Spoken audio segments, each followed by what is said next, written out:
Ah, hi, Yinshi. How are you doing? Hi, Thank you for joining. good. Okay, we made it work. Thanks. So we're going to start with the first session. For which we have a discussion on the modeling of the modeling platform that we are going to use for Transcend. We are going to have three presentations, one of them online. This is why we have been trying to address all these issues that appear out of nowhere this morning. Yes, it's working. So we have three presentations, followed by some discussions. If there is any urgent question, we can address it right after the presentation. And after that, after the three presentations, we're going to have a discussion. I would like to keep the same dynamic as yesterday, which I think was quite productive. So try to focus on the discussion rather than presentation. So please, those presenting, stick to time. You have 10 minutes each. Then we have 10 minutes Q&A. But if it can be 5 minutes or 4 minutes Q&A, even better. Or zero. We can just save the time for the discussion afterwards, the round table. So the first one is going to be Juliana, I think. Is this your presentation, the newest one? Okay. Okay, great.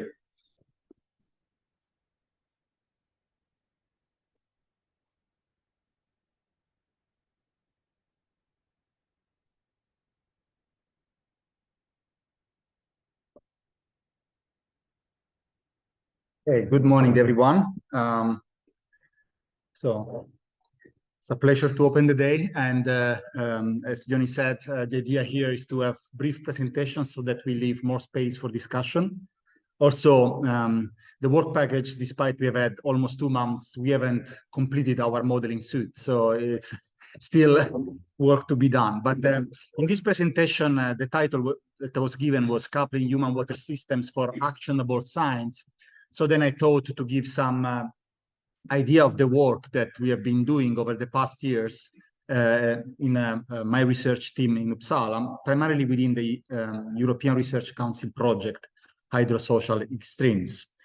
So very briefly, to give you a flavor, in our team, we look at the way in which society have an influence on hydrological processes. And we know that in what some people speak about Anthropocene, humans increasingly influence the water systems, both deliberately and accidentally. What we see here in this slide, for instance, is how global rivers have been increasingly impacted by the constructions of dams and reservoirs. While society shapes hydrology, hydrology shapes society in many different ways. As human systems respond to hydrological extremes, so risk and hydrological regimes, here again is both formal response, which could be a change in policy, the construction of new water infrastructure, or a revision of it, and more informally, like spontaneous processes and migration. As an example, what I show here is, for instance, how water consumption in Cape Town, in South Africa, was influenced by the occurrence of a multi-year drought and a water crisis, also known as Day Zero. And we also see one aspect in which is important, in my opinion, to emphasize also in Transcend is that not all social groups are affected in the same way by, for instance, water scarcity and drought.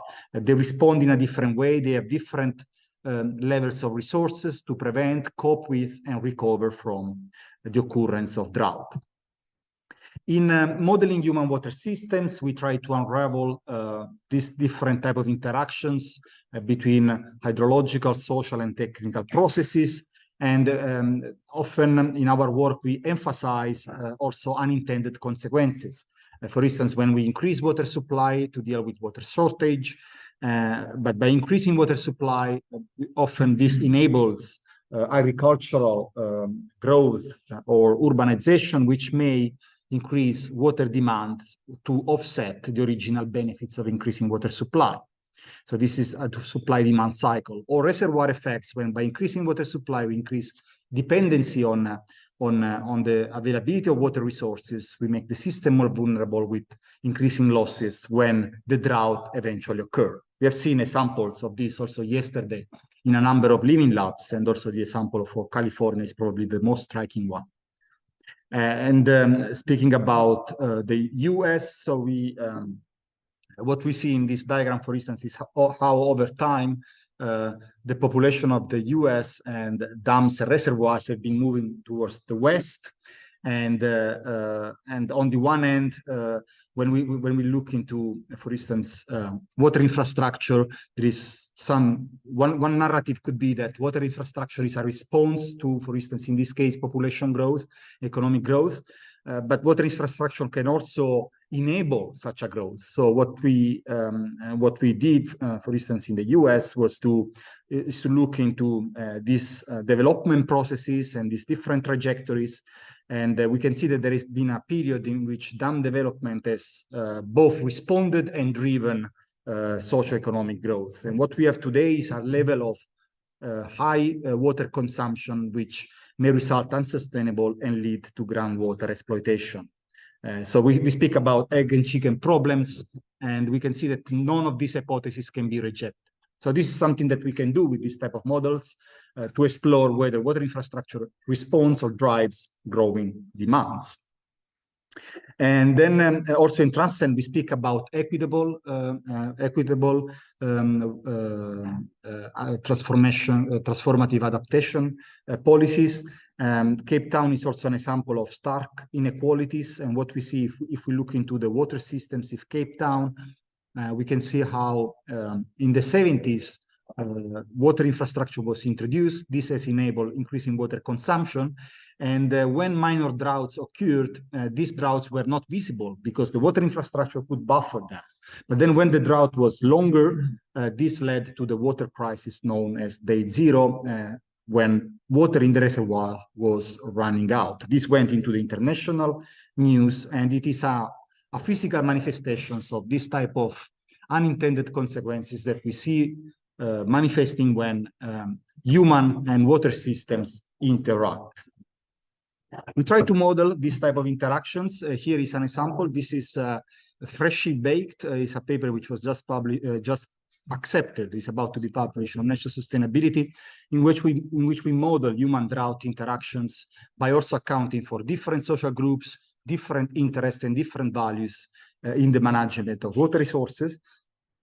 And the model is also applied to the case of Cape Town, in which, as I said, there are very strong inequalities, different levels of water consumptions. And we could explore different trajectories, which is also one of the goals in Transcend, to see how different scenarios and how use these models to explore scenarios. And we could find that we analyze scenarios in which not only consider climate change and population growth, but also different levels of distribution of water consumptions across different groups. We could find that the unsustainable consumptions of the small portion of the population which use a large amount of water, it is as concerning as climate change and population growth. To conclude, just I would like to show an application of how this type of models can be used when it comes to these different adaptation policies, transformational or not, with a flood risk example. So we see that in many places around the world, especially in Western countries, an approach to deal with flood risk is to control flooding, build, for instance, levees to protect flood-prone areas, which enables urbanization of floodplain. So this normally brings economic growth. We know the Netherlands is a very rich country, but it also comes to a cost, because if we have an extreme events which exceed the design level of this levee, or if the levee fails for some other reasons, then consequences are catastrophic, as we have seen, for instance, in New Orleans in 2005. An alternative approach to deal with, for instance, to reduce climate-related fatalities and probably look more into the SDG 13, the climate action, is to live with floods, trying to reduce the number of people living in flood-prone areas, and this has the advantage of reducing flood fatalities. With this type of models, we can compare these two different approaches. So here are very simplified, but we can see that if we try, for instance, in this case, is just an example. In a control case, we have we have a rapid economic growth, but then we have big losses at time of flooding. While in the second scenario, we have a growth which is lower, but with smaller losses and more frequent, because any high flood level becomes flooding. But then you can also use this model to explore trade-off, which I think is probably something that we will be doing in some of the living labs. So we don't not only have different transformative adaptation pathways, but we can also look into trade-off across multiple goals. Well, this was it to introduce the topic. And just to summarize, here in Transcend, I see a number of scientific challenges, uncertainty indeed, and also interdisciplinary work, which is essential, but it comes with a number of challenges, such as how we bring together qualitative and quantitative information, and also societal challenges. We work in this framework of co-production, so it would be important to have everyone engaged so that we can explore the different trade-offs rather than coming up with, this is the solution for this living lab. And I leave this here, given limitations in time. Thank you.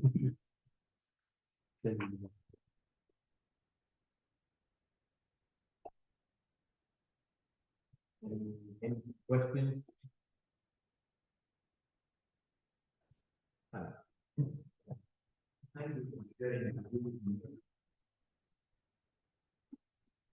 Very important subject.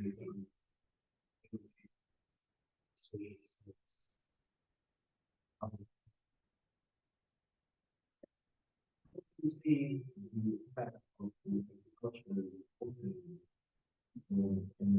what happened in the last communication. You account for the cultural demand. Yeah, I understand the threat on the urban and bringing in the complex picture of the agricultural and also the food and how do you see this? Yeah, that's a very important point. There in South Africa, we have also been looking into a rural area in Ladysmith, where we focus on agriculture aspect. But this came up also with a number of living labs yesterday. This also potential conflict, especially during drought conditions, between urban water use and the agricultural water use. So we also explore, we use this model, for instance, to look at the city as a predator of water. Very often in these critical conditions, city tends to be prioritized. I mean, this depends on the context. And that's definitely something that I can imagine. I took notes yesterday. There are at least a couple of living labs in which we could explore within Transcend. Yes, and David. Small points, number one, about this dam building. You talked about the US case. If you look at the situation around the world, where the maximum number of very finding the highest concentration of dams, large dams. There are places where climate also play very, very important role. We should not be comparing hot and arid regions. So the tropical climate and tropical climate is quite sharp. What are the dams? In fact, it is India, China, they find the highest concentration of dams is in places which are hot and arid tropics, where your tropical climate you don't need such large storage because of water demand. The important source of demand is agriculture. The water demand is quite low because of the climate. So this is a very important part based on the research, the work we did there last times around the world. So that's one point. Number two is you talk about this maladaptation, major consequences of adaptation. I think it's a very, very important point. You look at countries like India, where people are, first of all, the climate change itself is not, in my opinion, is well developed. We still don't have a clear idea about how the climate is changing. There are again increasing or decreasing because there are different, there's no clear pattern emerging, at least based on the work we do. So there are a lot of maladaptation that seems to be happening. For instance, a lot of villages are a lot of burning wood pushed on the state that I'm from, in India. They have taken up deforestation to an extent of 10% of the total geography. And nobody is actually writing about this consequence, because it's a dry area.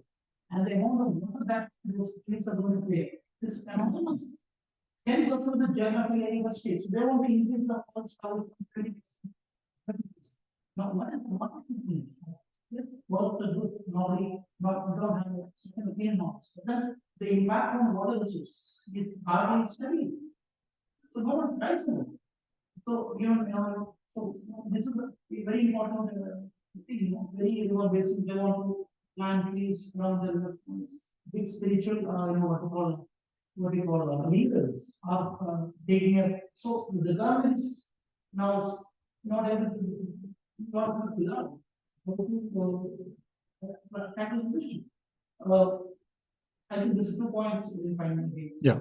No, but thanks for the comments. And this points to the somehow one of the key message for me was to that with this type of modeling of coupled human water systems, we cannot provide the solution, because I mean the question is the solution for whom, since different social groups, they have different interests, different values, they may prioritize one aspect over another. The SDGs are an example of how many different goals are out there in society. But what we can do through this model is to explore and so to simulate trajectories based on different assumptions, and then provide these policy options to the decision making. And also the model itself can be co-produced by engaging them, which may also increase trust on this. Then, of course, the political decisions is not up to us. We can just provide information to support it. So please. Well, just on this thing. So years ago, started a program which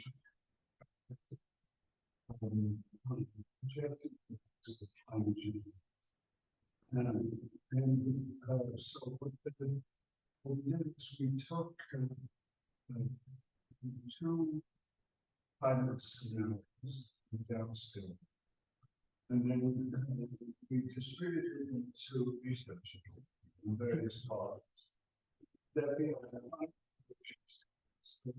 had 25 studies, and we estimated the water by energy health.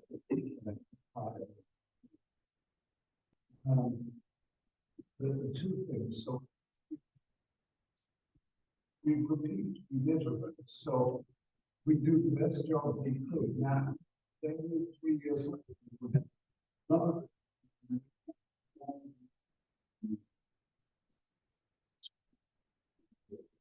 what a solution was the next. And downscaling, certainly has problems, but what I found is it was crucial to say, what a net, he is one of this. Clearly,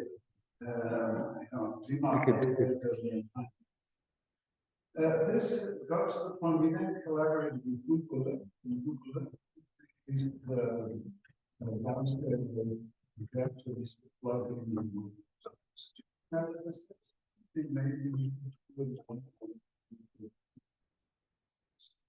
And what I found was, I spent yesterday, we go to managers and say,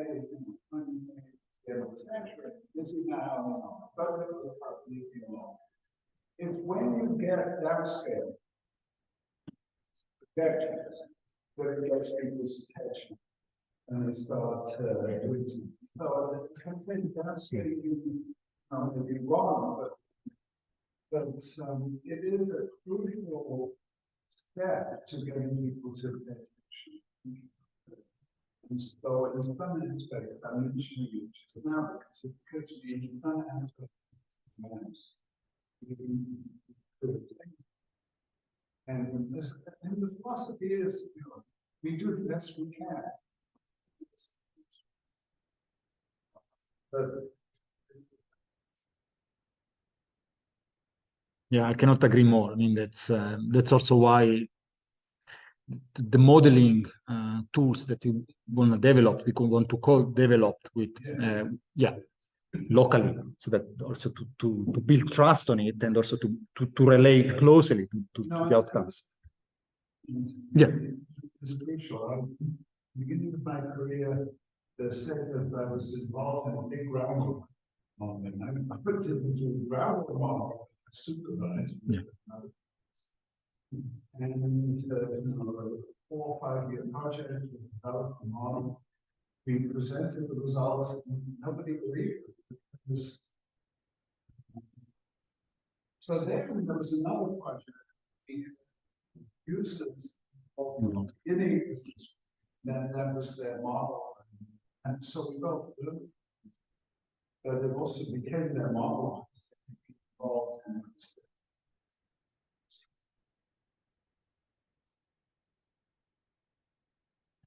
Well, I think that David, and then we move on to the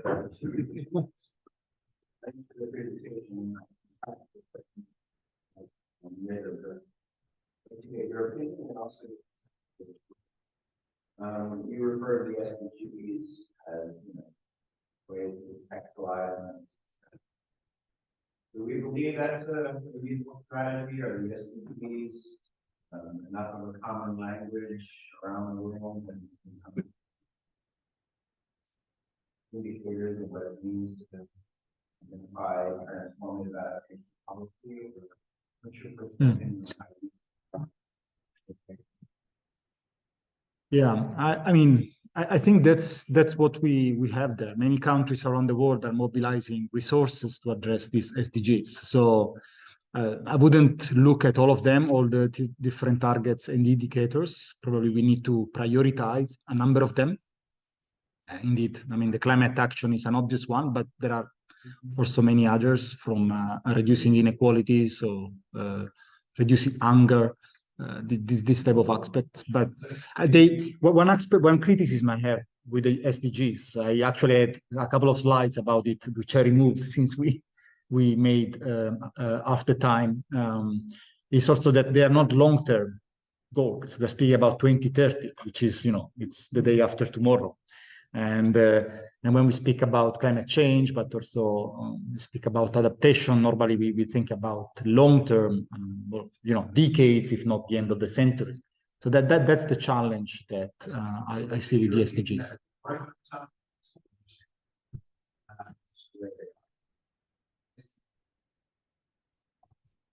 Yeah.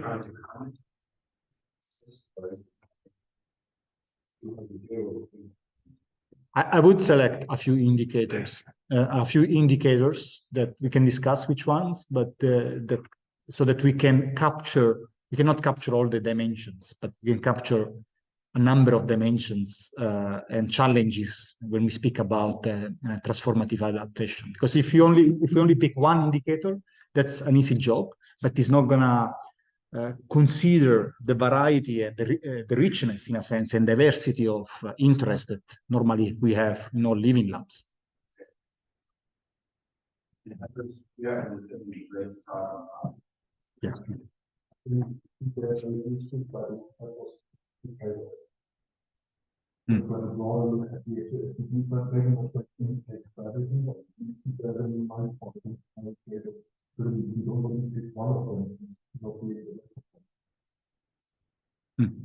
Yeah.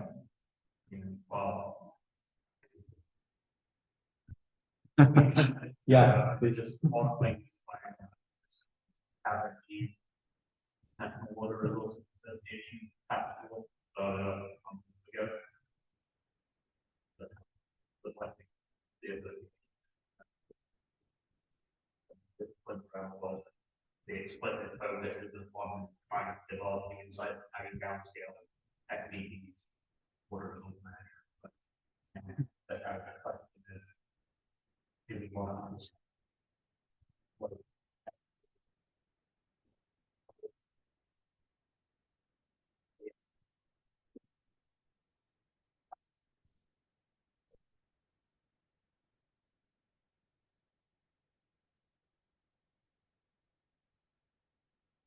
There to the Amazon Basin.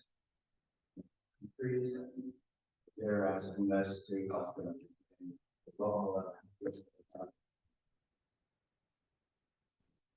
in the data part. But there are things that we can.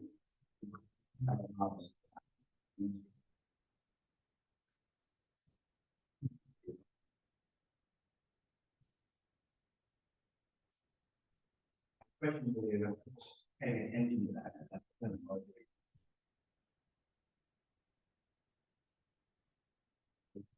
Was it world had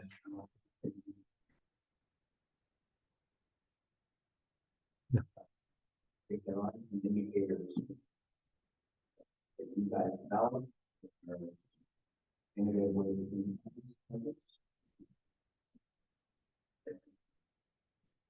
That's actually in the work package we're making. As number 2, we have a body science, which is where we should be talking to stakeholders about this, what they care about. These indicators, I mean, the only thing that we have I mean, our goals are the KPIs. Our KPIs are not referring to the but obviously we have to design something that they want to, they pay attention to, and that's part of the policy. That hopefully will lead to successful KPIs. So yeah, this is very relevant, but we have to talk to them, and they will maybe one basin, yeah, they care very much about the dish, some other basin, no, just let us know the stream flow and the employment indicators. So I guess that's something we started more with that. So it's good that we started the discussion. Yes.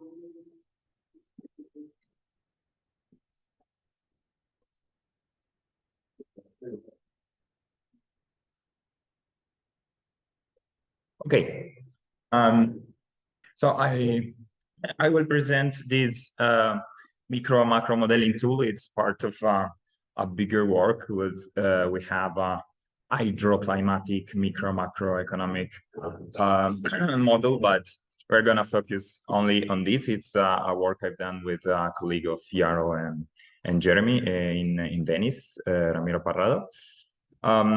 So our objective and the challenge in this case is to advise reliable policy. And if we focus on water management, we have to target the sector that usually consume the majority of water, the one that usually is the least regulated, etc. So with our target is the agricultural sector. And to advise policy, we usually rely on models. But the problem is that with climate change and with human behaviors, past experiences taught us that models often lead to delusive results, no? And so we identified some of the reason because of this. So one, of course, is uncertainty that has to be taken into account when we model the difference, the agricultural sector or the etc. But also because usually we rely on conventional models. So for example, if we want to study the water cycle, we rely on hydrologic model. If we want to simulate farmers' adaptation to climate change or to a policy, we use microeconomic models. And if we want to see the effect that a local change can have on the global economy, we have to use macroeconomic models. But of course, all these models are connected. There are feedback between each other that usually are not accounted. So the idea is to consider all these different dimensions, and to do so, we develop a modular approach. So we have 3 different modules: one for the hydrologic, one for the microeconomic, and one for the macroeconomic. This is because it's usually easier for us to implement, and also it's easier for stakeholders because many times they already are using hydrologic model or other models, so we can implement their model that they already know. But still, this interaction take account of the feedback between the models, so we can generate this new outcome that we want. And of course, we have to take into account uncertainty, and to do so, if we follow the theory of robust decision making or decision making on deep uncertainty, we can rely on ensemble or the scenarios. So the focus, micro and macroeconomic, we have these two components, the farm level and its interaction with the macroeconomy. Of course, if we are modeling a little place, it won't have a really big impact. But if we think about Ukraine, of course, we can see that how a change in a place could have a really big impact on the global economy. Well, this is the software we've used. I can skip this, it's not really important. This is the first approach that was developed by Ramiro Parrado, in which we have this model and with this interaction between the micro and the macroeconomic level, in which we have our climatic shock or a policy shock that have a response from the micro model. So farmers adapt to the policy or whatever. And then we pass this information, the land use change and the change of in gross value added, labor, etc., to the macro model. And with this model, we can have of course, it is a regionalized CGE. So if we are modeling only a region, we take account only of the change in that region. We can have a feedback in price. But what we have done is to develop a new approach in which this can take into account in the future, because if we are planning to study climate change, we have to take account of this change in the future. So this is not a static model. We have, as before, we have an impact in water availability in time one, and then we pass this information to the micro model that give us a change in land use, the adaptation of farmers. And then the CGE model can give us the changes in prices and also in yield if we are simulating through future. And so this information is new for farmers in year 2. So they have a new water availability, of course, but also the feedback of prices and yield. And this simulation can go on and forth until we want to stop it. And so to test this model, we do so in the Duero River Basin here in Spain, that as many other basins in Europe, it's historically rich in water, but with a growing problem of scarcity. These are the results, I mean, from the hydroeconomic ensemble. So we have all these different simulation of water availability, but to test the macro, we are only focused on one simulation. We took the average value of water availability for the basin, and this will be the results in terms of profit loss. So we can see that if we consider a feedback from prices and yield, simulating through future, we can see that usually only microeconomic models overestimate losses. And I mean, this could be really relevant because it's if we can adapt also the economical sector in the future and not only take into account the future climate condition, probably it will be better to inform policy, take account of this. And lastly, to conclude, we would like to expand a bit more the feedback that we can have on with the CGE model. So this is work we have to do. So to have also a feedback on primary factor, fertilizer, labor that can be explored for future work. And that will be all. Thank you.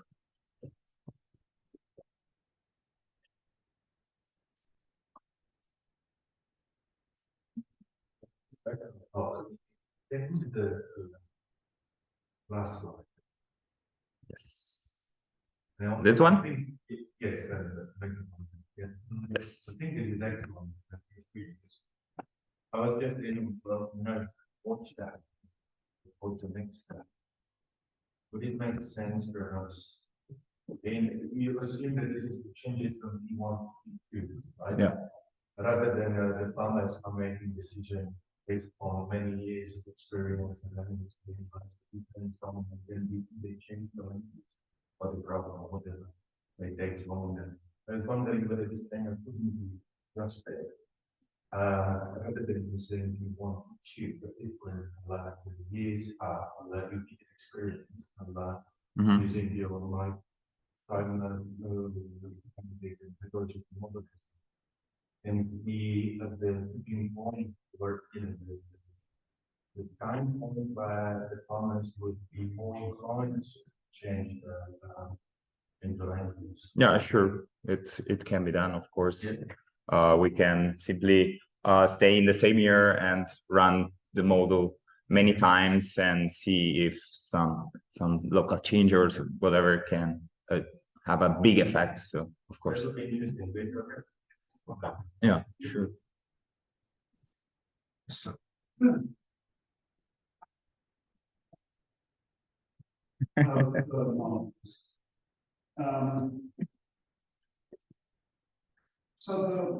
crucial question is there any value? And you know what happens is you do the model and you project 2 years from now, you update it. Nobody ever looks backwards.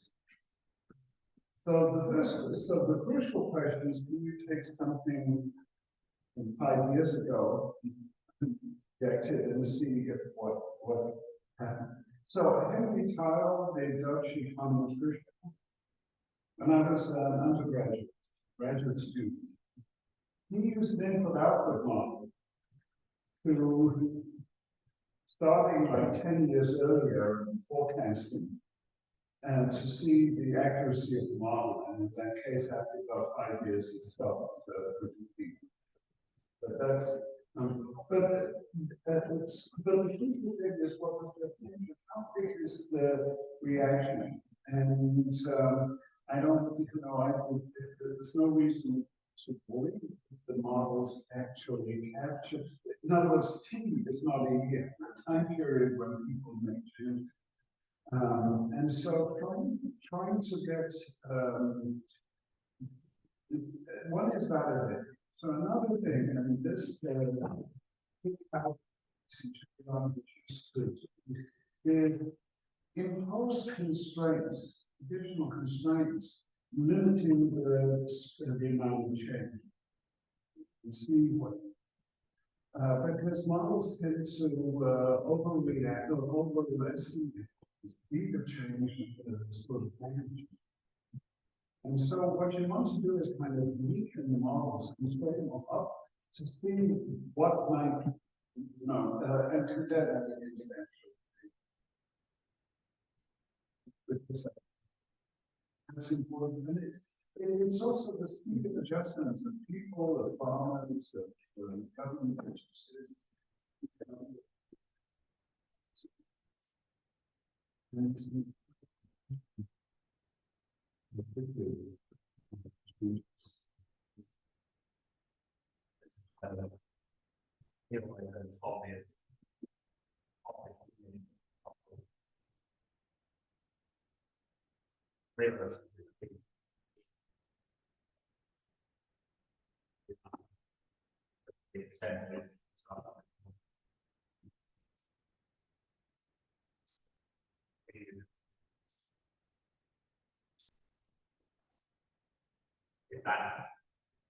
Does it match the pattern or all of it by say by factors that they driving their decisions, and then I guess they move a bit away.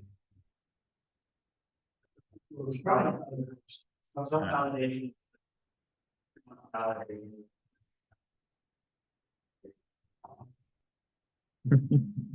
Maybe that probably we can not see it as like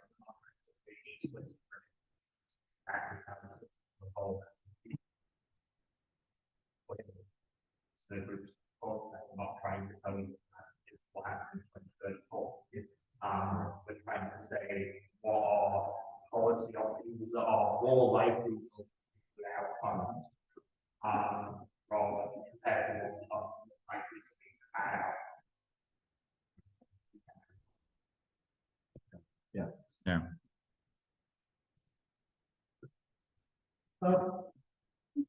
Speaking about this, what results in what, where things come. I'm trying to start with the small, it's not from the whole state. It's a highly information. Paddy was the most dominant part in that state 40 years ago. These also need working causes.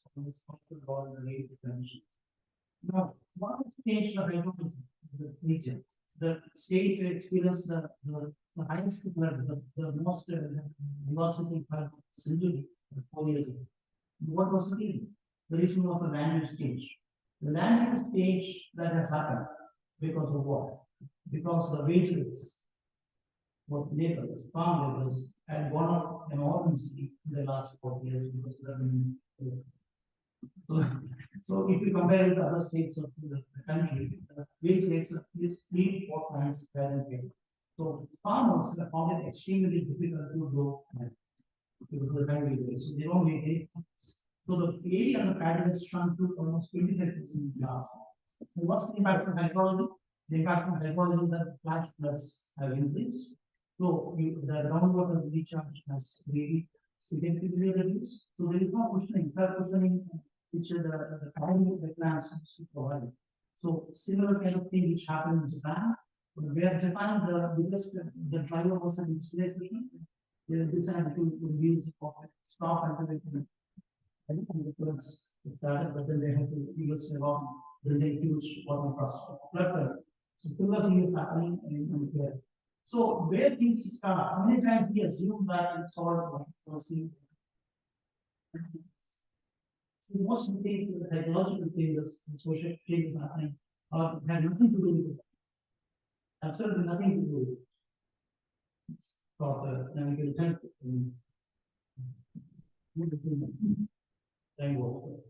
Yeah, I mean, of course, it's really difficult though to take into account all this, and of course can change a lot in few years. So, but still, I think that as Tim was saying, that models can be a tool to have something, no, to work with. Not they're not perfect, but they can still told us something. I think it's not a critique at all. I was actually exploring this concept that so far you were interested in lasting long-term or long-term changes. But that you might also think about cultivating any of them.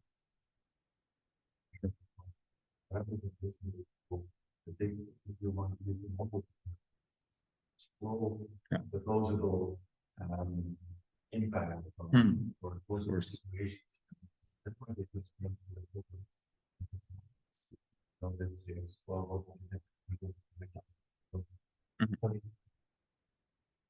the So what big change is to and so and like certainly let me say lesson was you shouldn't use probably shouldn't use an input output models forecast. But one thing is looking back large changes, so like what you said, and being sort of brainstorm what might be some large changes, and then simulating those. In other words, I'm taking points is almost too tightly coupled because to sort of respond to a change in any parameter. The response might be large or small, but on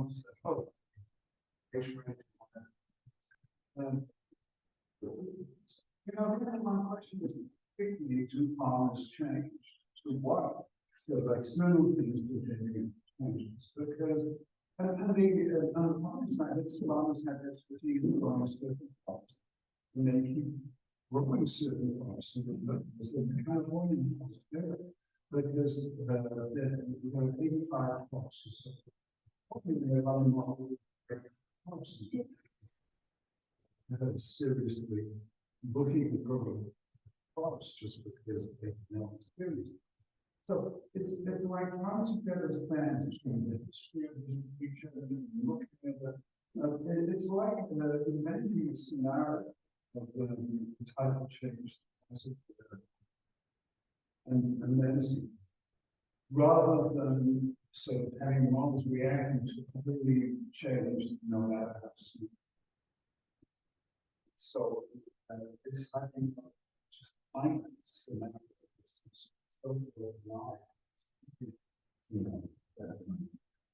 Exactly. That's the idea that we have first started developing these models to see. I mean, we are not going to predict the Ukrainian war, obviously, but I mean, what would happen if trade constraints happens, or if you have an E. coli bacteria hitting the Murcia's orchard, and then you have to close trading, what may be the impact, and what would be the consequences for farmers? And then the reaction of farmers, yeah, it's true that data validation is a big issue, and we are looking into that right now. We're running a couple of experiments that, yeah, I mean, not many people know what validated is. No. That's something that happens. But what you said is, and then Jaro said that before, I think is what similar things is that this is a useful tool to see, to make what if questions. So if you have this shock, will the system be robust? I mean, will you have like an incredible shock and maybe, and that can be applicable, for example, to insurance.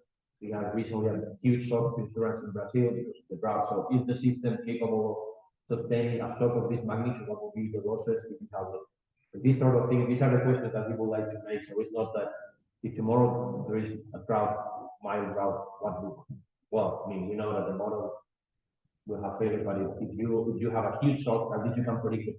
This is going to affect this. It's likely that it will affect. So you should be prepared for that. Obviously, there's a lot of uncertainty and maybe completely wrong in the magnitude, but I mean, at least you know that there will be.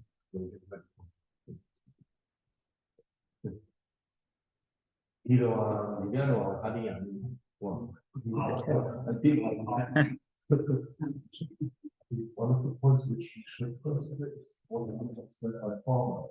The farmers are changing a lot, and they're more and more very much farming. There's something which will also change the model of the reaction of the farmer. When the farmer with 20 hectares might take a very different reaction on the farm than the farmer with 10,000 hectares or even larger. Yeah, I mean, the reason I call this because of the heterogeneity.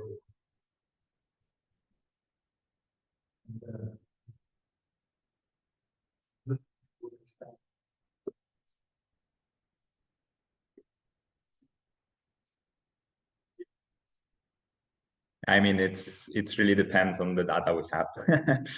Many times they are the major constraints. So if we have only general data at regional level, we cannot take into account different the one that have a lot of land and the smaller one. But if we have data, of course, taking into account that models still will be wrong, we can take a bit more into account this. But yeah, I think data is always the biggest constraint here, and also That was very much this.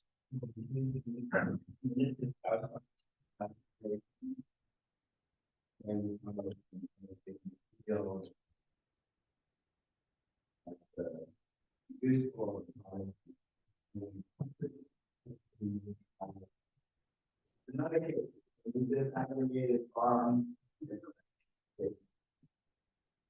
We might want to organize fields, mission that we kind of catch. That I think is going to require.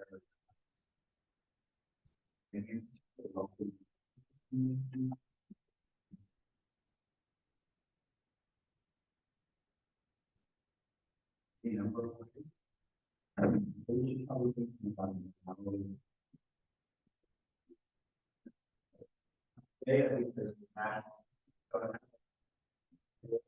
We great experience go out and do farm to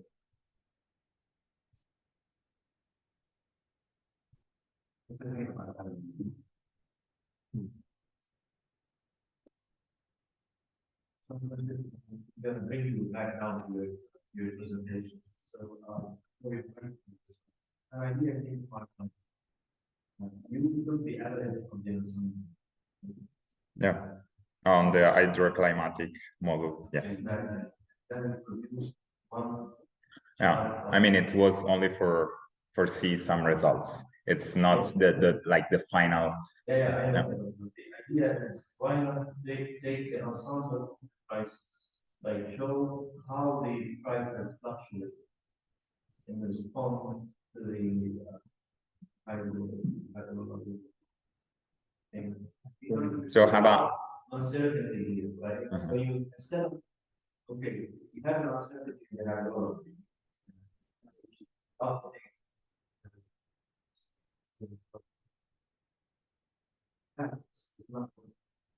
yeah, sure. Whole range, that would be interesting to see the impact of this, you know, on the, and of course, I agree with the fact that we need at some point to, we talked about this in other projects and similar research, how to model human behavior and respond.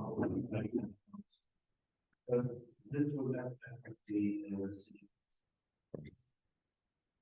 Yeah, I mean, this was just the first result to show something because we are still working on it. But of course, we want to take at least the maximum, the minimum to see the ensemble results. Also introduce an ensemble in the microeconomic model part because this one was only one model. So of course. We use a different climatic scenario from ICMIP. So we force Aquatool to Yeah. Aquatool is the model by the Indonesian authorities. Yes. Basically, Yeah. Just a process. Yeah. You did that first. Yeah. Yes. So we use their model. We run this. The reason we use Aquatool is because we were working with the Indonesian authorities. So we wanted You did that first, and then you got to kind of consider what availability, and then you manipulate that, so you got back to the reservoir storage is different. Yeah. We didn't do that because Aquatool told us the quantity of water that farmers will have, and if they use all that water, it's already taken into account in Aquatool. Yeah, but if there's storage in that, then your prediction may be something different, but the storage in the column is different. Yeah. So these are the kind of technical challenges we have. Yeah, for people. How do we want a couple? We want a couple.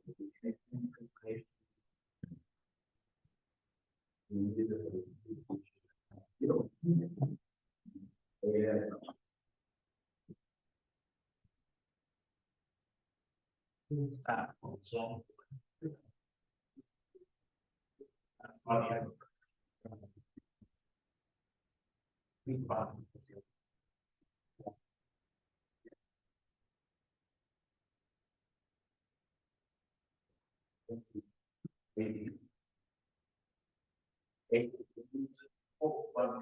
the living lab is where that's actually the most useful way of communicating things. My feeling has always been that people often kind of understand it in screens that they may be experienced or seen out there more than this is quite a what we haven't seen many of those before. I wonder always we might be better approaching this rather than very long time to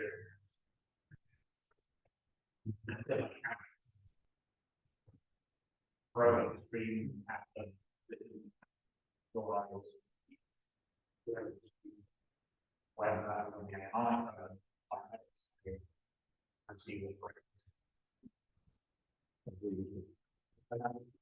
Potentially that falling around public needs, they don't necessarily have system evolution over the team.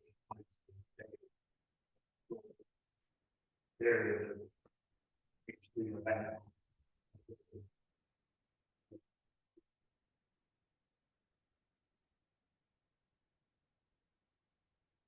One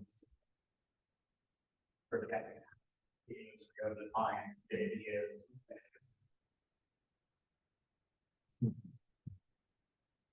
So just, so we're talking about not so much trajectories, but doing kind of event studies. But in what you said, you should also be surveying vision and teaching. Then see if X happens, what would you do? No, well, so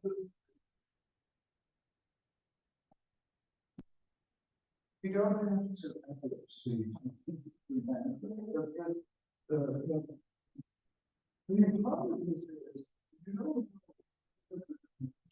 how much still is wrong.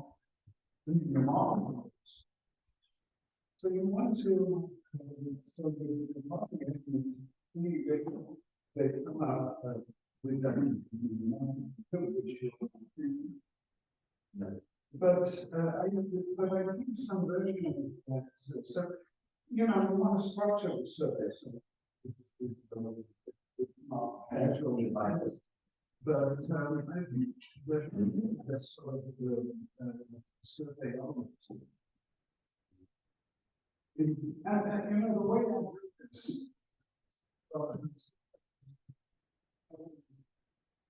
what did you do in the past? When did you say, what did you say?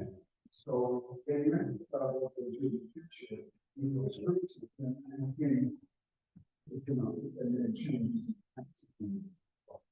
But you're trying to call it a ball as well as what they do. Well, let me reflect on this and our our basic. So one partner said that they had to tear down all the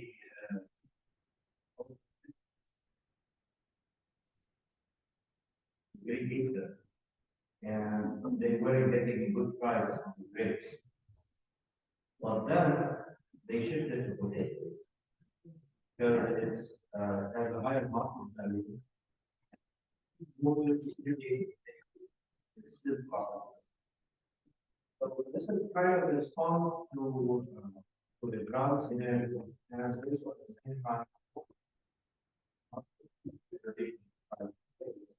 but still the drought does not prevent them from getting other sources. Very easy.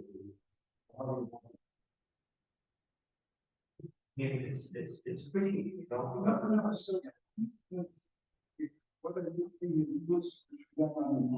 this, but you think behavioral shifts and post move on.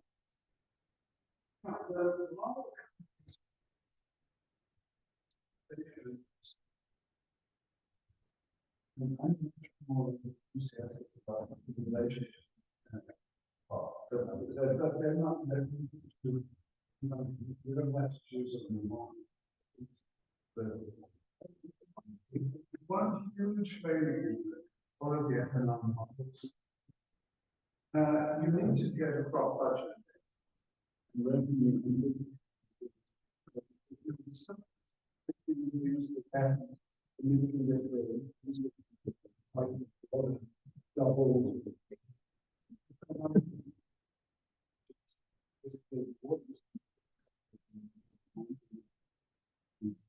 And therefore, with something like that, it's not surprising that you need to have some idea of the scale of magnitude. And I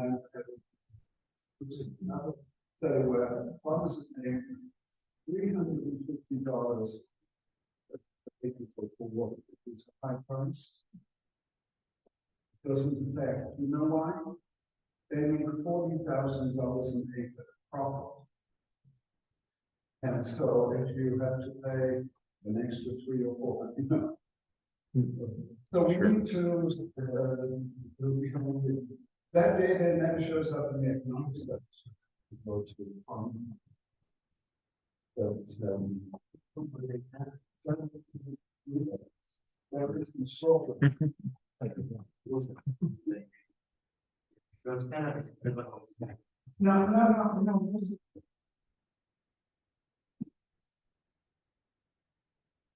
So I need to interrupt with this, definitely really interesting.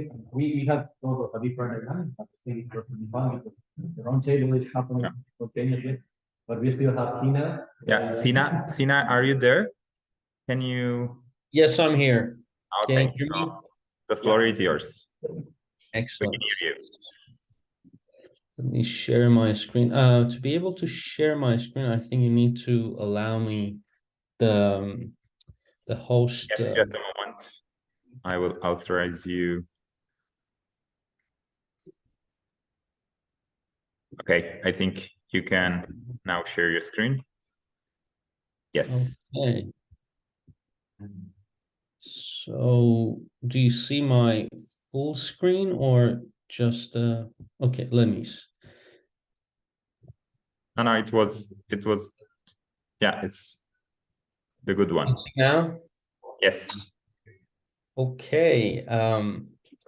Good morning, everybody. I'm glad that I could join you virtually and talk a little bit about soft coupling and protocols about open source programming. I'm Sina Khatami, a researcher at Uppsala University, together with Juliana, and as she said, our work has been supported by ERC through Juliano's research grant before, and we have the Center of Natural Hazard and Disaster Science, and part of the IHS Pantarei initiative. Our work has been categorized. So to give you a little bit of definitions so that when I say a couple of words, it makes sense to all of you, because I'm not sure about the backgrounds of different people. So for the benefit of all of us, when I say framework or environment, I essentially mean a software ecosystem that allows a modular development or modification of models, in the sense that we can manipulate data, analyze it, visualize it, or furthermore link or couple them. And the difference between linking and coupling models is that when you link, it's usually a one-way connection between the models, but when you couple them, there's a two-way feedback between those models. And you may hear the word workbench in this literature as well. It's essentially the same thing. There are nuanced differences between workbench and workflow, etc., but I'm not going to go into the details of them. And one more important factor here is the interoperability of models, meaning that you can interoperate them.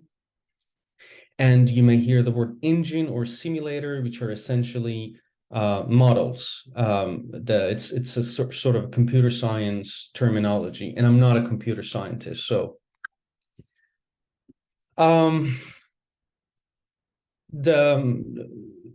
the point or the purpose of the whole model integration business is that when it comes to operation or exploring the cause and effect of a multi-sector system, or when you want to assess the, for instance, effectiveness of regulatory measures in your system, such as the river basin, you need to be able to have a system that can simulate multiple processes that can interact across different domains. For instance, you have hydrology, agriculture, economics, etc., and they have different processes that we usually have independent models for each of those domains. But to create a bigger model, a supermodel that can allow the interaction of those processes, we need to develop a sort of a system or a software ecosystem, especially for multidisciplinary projects like the one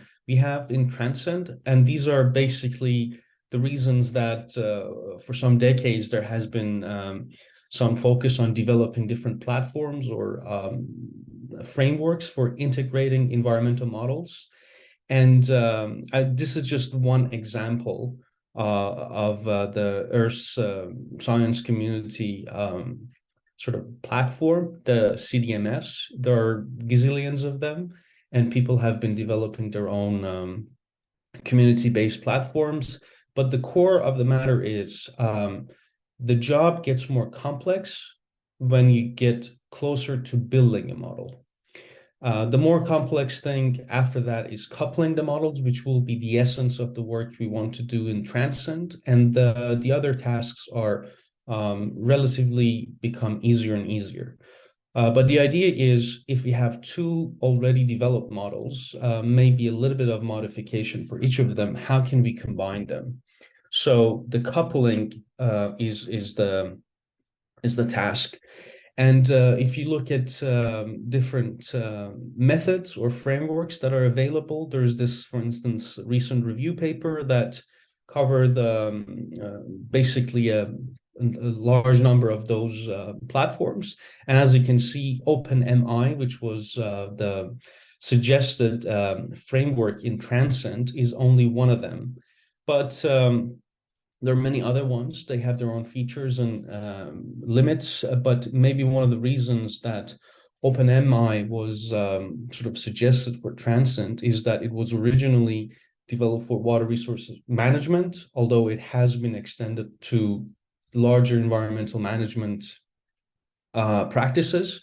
So it has water at the core, and now it has economy, agriculture, et cetera, extended to it. It's open source, and it's based on the idea that if you have a number of models and you want to be able to have interaction between components of each model, so not just the input-output interaction, but to be able to interconnect different components of the models across them, this OpenMI provides the tools and the protocols for doing that. And I will give you a little bit of flavor about it. I'm not an expert on it. I'm trying to learn, and hopefully we can do this together. But it's important to understand the big picture of it. And it's also important to note that OpenMI is recognized by OGC, which is the Open Geospatial Consortium, which is sort of a consortium across businesses, agencies, universities, et cetera. So it's very well recognized, and it's based on the FAIR principle, which is a requirement of the ERC Transcend as well. And by FAIR, it means findable, accessible, interoperable, and reusable models and data. OpenMI was developed, I think, some 20 years ago, but the version 2.0 is basically introduced from 2019. And what I'm going to tell you in the next few slides is essentially based on this introductory paper. Everything is also on the website. I have a few links on the presentation, which I will share with you afterwards that you can check. So the idea is that you want to wrap codes to be able to connect them numerically and to be able to have exchange of items across them. And there are protocols and standards that you have to follow to be able to do this seamlessly. Otherwise, to use the word that was used yesterday, I think, otherwise shit hits the fan.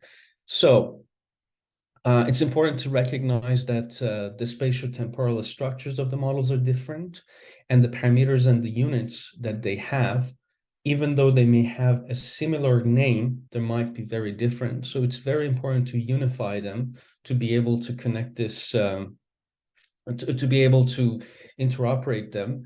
And one of the ways we try to connect them is by adapters, and it's essentially the idea that if you want to exchange input and outputs between models, you need to be able to define a common language or a common ground to be able to connect them.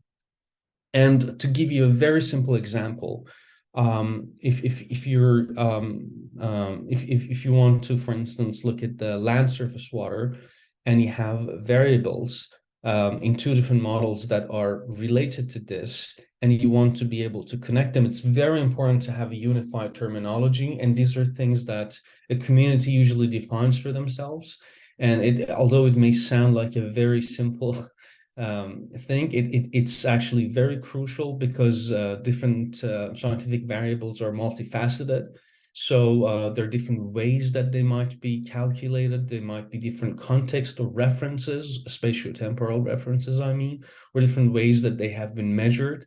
And it's very important that every variable is so clearly defined in the code that when you try to connect the models together, you actually connect the right variables and not just the related ones. For instance, one of the standards that was developed by the CDMS is based on a two-component naming of a variable, that you have the phenomenon before a double underscore and then the quantity part of it after that. And the details are excruciating and very important. It's just as again, to give you a flavor, but it's important to define them at some point across different domains and working packages of transcend models to make sure that we can easily connect them. And each model to be able to be used within the OpenMI has to become compliant. So it takes a little bit of adjustment to be able to connect all the models to the OpenMI so that they can talk to each other. There are some sort of programming steps to it. I'm not going to go to the details, obviously, but this is a task that that every model or every modeling group has to do to make their models OpenMI compliant. And there's details and protocols on the website and on this paper that helps to, and through examples that helps to do this. Then for the implementation of the OpenMI, there are different implementations, but all of them at the core have two main components: GUI, graphical user interface that you can see the objects, and then a SDK, a software development kit that you can actually try to connect and define different compositions. For instance, on the left, as you can see, there are from the yellow boxes, suppose you have two different ponds, one on the east and one on the west, and you want to connect them so that they're not only connected based on the time stepping that you run them, but also exchange information between those two ponds across from one within each time step. So as you can see, there is this sort of composition of this loop that connects the pond from the east to the west based on some sort of information that the modeler defines, and then they will become connected in that time step. There are, as I said, many resources on how to make our models compliant and then be able to connect them. It would be a very interesting but also challenging work to do. I'm looking forward to that, and thank you for your time.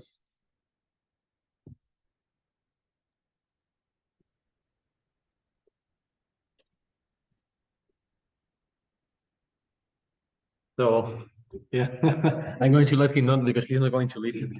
So thank you, Sina. This was very useful. Well, as you all know, we suggested this OpenMI coupling protocol as the protocol that we may use in the proposal. Again, this is not something that we have to necessarily do, but it's important to remember that in the proposal we said that our modeling approach was going to be modular in order to enable the coupling with the models used already by the stakeholders. So we are not going to create an hybrid model in which we put everything together and sell them again to the stakeholders, because as Michael said, this is unlikely to succeed. So we are building on their models, and the approach we chose was the modular one. So now, Sina, we're going to receive some questions, but I think that maybe you're going to miss the discussion if this becomes lively. So just so that you know. So David, you're the... Or because when opening I came out, it's simple. Hire people, know what they're doing. It's not complicated, when they're doing, she programming, there are also times to connect, almost so, trying to do, you all want to do, we decided not to make something in my family. It's not.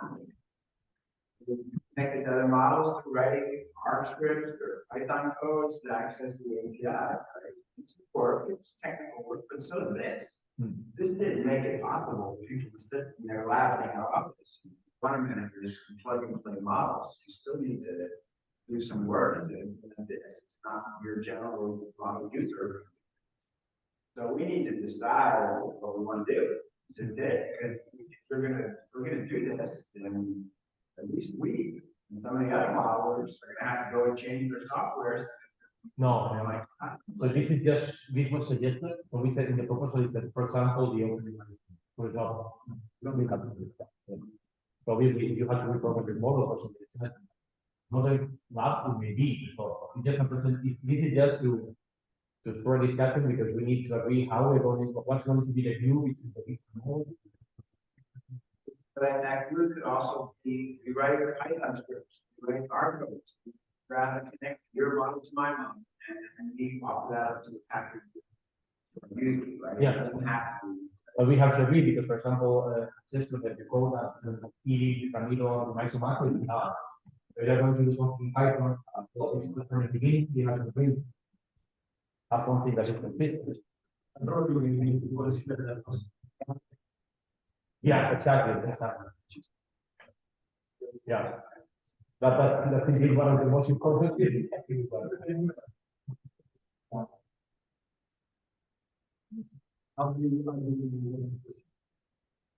Well, we have to, it's in month 7, so we have to start working now with change on, so perhaps one way is we produce some, we manage change on email, start locating that for our first half. You can do this second, and then we can start, we work on that for 1 month maybe, and we then involve all the other, this what we did in the two coordinators, we work by they work on our first draft, and then we open the discussion for the others tomorrow, and then we come back and revise everything. This way we have interactions. This is more remote, so we don't need to engage with developers at this stage. They don't really need. But we need to take into account that they will. Yeah, that they may, the stakeholders may have something to say. Maybe they say, no, we don't like that. The experience that we've had is, you don't want to engage them in the code of the model company or in this interface. You know, instead, it's complicated, right? So it's not like some, engineer in water just sit there for having that. So we need to decide, we need to build something for them to do. I agree, we don't need to have them on board when it comes to coding, but like I said, if we're going to co-develop the models with them, we have to bear that in mind, and maybe we decide the coding or the one, we have to be flexible. Okay, this is a silo that is open in case they want to do something. And yeah, and what's going to ask for information? Exactly, information that we select, maybe they say, oh, sorry, Mario. No, it's along the same lines. Actually, one is a reflection of the OpenMI itself, the other is a little bit older. So on the OpenMI, I have to say that I've been involved in the development of OpenMI when it started, and I stopped following what happened 7 years ago, just only because I was feeling I need to keep myself. So it is, you really need to have very good skills to be able to make your model compliant with OpenMI. You need to know programming in C# or Java. It is very technical knowledge. Of course, it can be done, but it means that everyone that has it might hire if they don't have it, expertise. Computer scientists, modelers to actually write scripts to make it like the OpenMI. And the question is then, why do we do this? Is it because OpenMI has a super economic model or a super large model or something that's very useful for us, but we then want to use it. Okay, but my here is, and this is where my head is being, right? We want to talk about transformation and transformative adaptation project, right?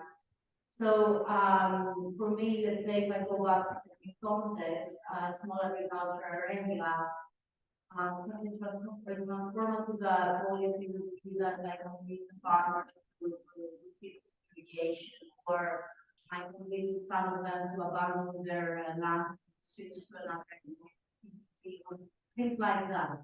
So for this, I would need obviously a lot of management model which have and asymmetric capital. I would need some type of economic model, micro macro, to be able to see trade-offs, and maybe I would also need an agent-based model to simulate the behavior of the farmer. So if within our consortium, we can say that we have these people that can help with the agent-based, these people that are help with the economic, that all have to capitalize on this, and we do our own, scripting and linking the models to economic and effective. I don't believe it worth the effort of making the models compatible with mine, because OpenAI might have an economic model that I'm much more in favor of scripting internally. You've got specific needs, like sweep or even more aquaculture, and you want to link it to some economic or farmers to take more than that. Don't think we should go down that path, to be honest. Because at the end, I don't believe many people succeed. I don't see that the house will be able to make the models, but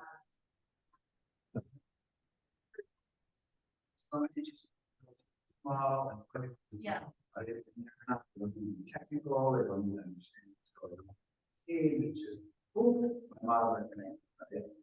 But that requires those GUI interfaces.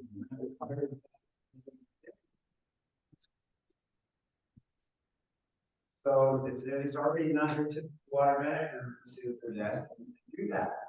Right, so that has to be done by somebody else. That's saving somebody else to just write a 20-line Java code.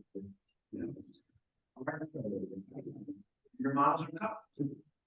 Right? We got it. Yes, no, probably.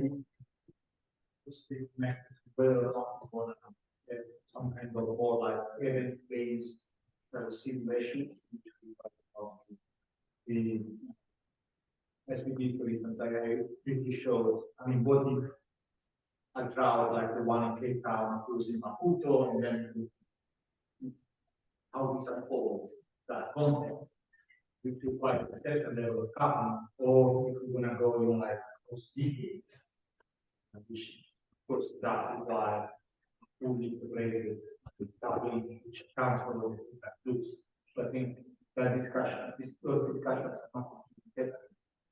And but yeah, I totally see that it would be very ambitious to think about what that's definitely not something. We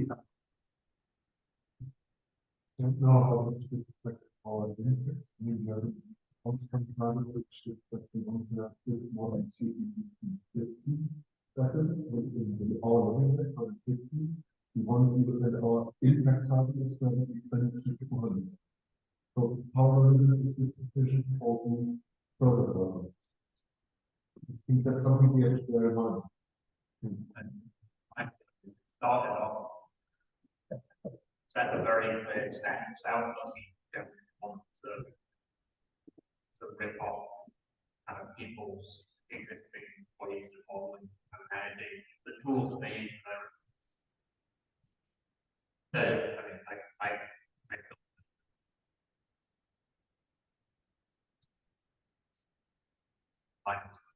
Start, but even that is now held with OpenAI quite because they changed its end.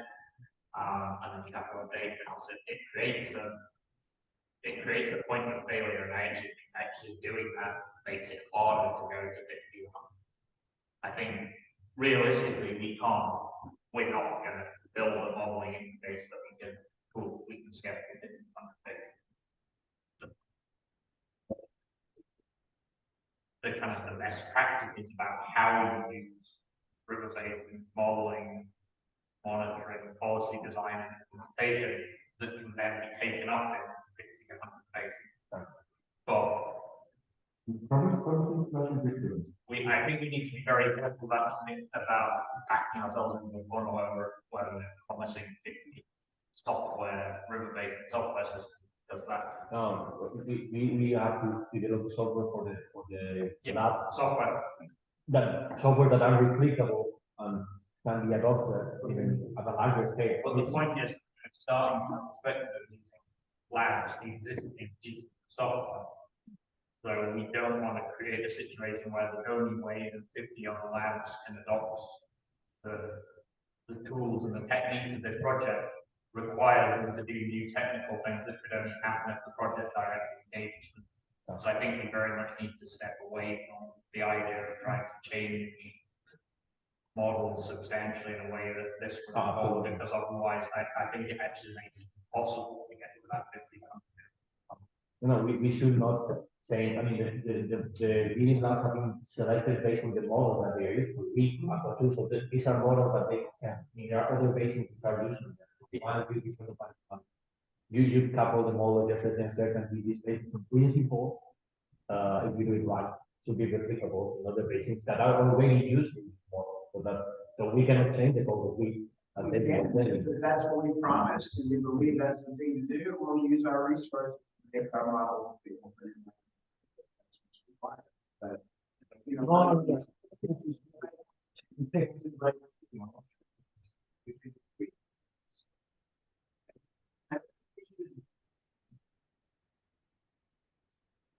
every time we couple models in a particular place, it's going to require some thinking, some work by somebody to think about that.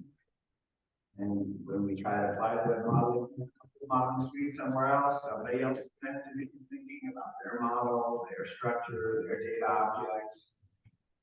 The code is not difficult, right? I mean, it's a few 20 lines of code usually for coupling, right? And coupling code, 20 lines of code, somebody who knows a bit about the you can do and look at it and say, you know, okay, I have to change these features and code.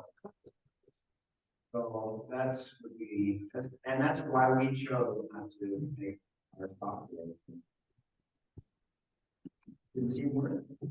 You know, in a scenario where, let's say, what we are doing beyond our living house, let's say we're providing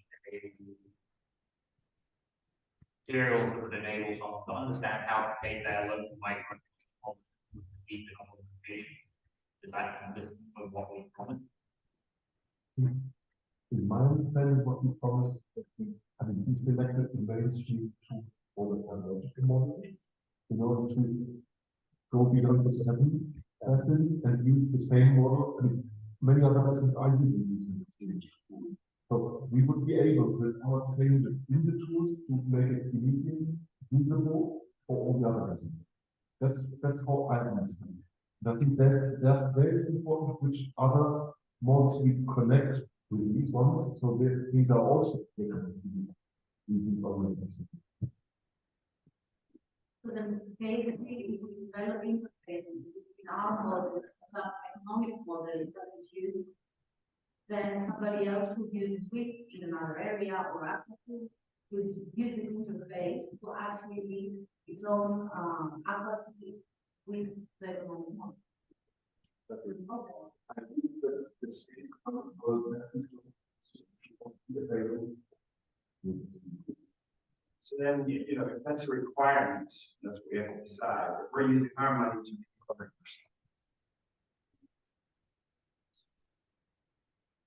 That's what he does say, and I think we're going to make it not the next, the following segment. But these are innovation actors, there's some other impact, so we are supposed to do research on this, but not develop like new stream fancy models, it's just using what we know that works, coupling it and see whether we can produce some useful for people. I think it's great. I mean, we are going to always about that in turn, but I think it's not that we have to focus on that.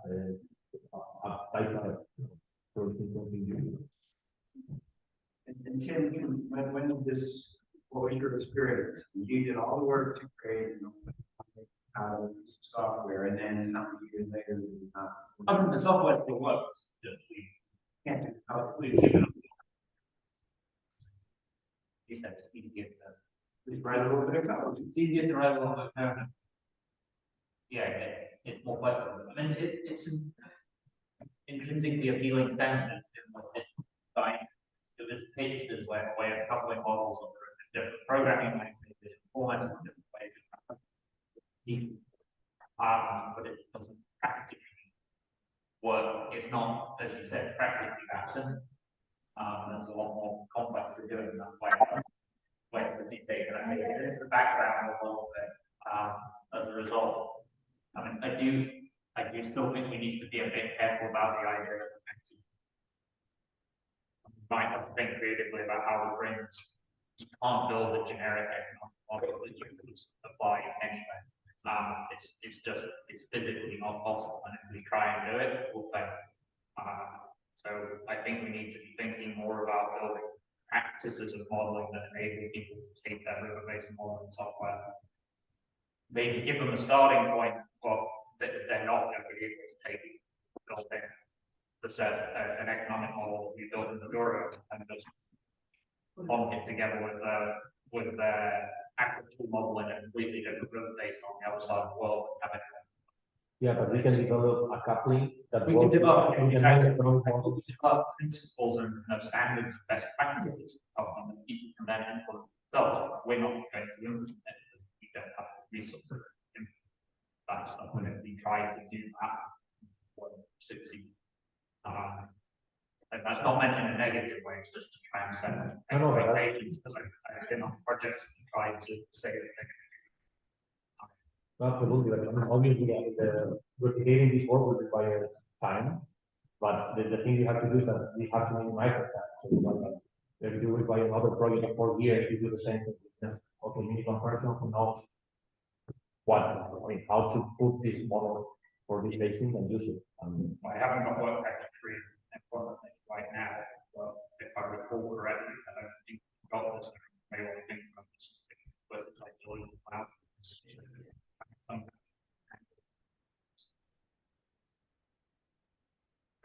Can I quickly clarify something? Yes, yeah, please.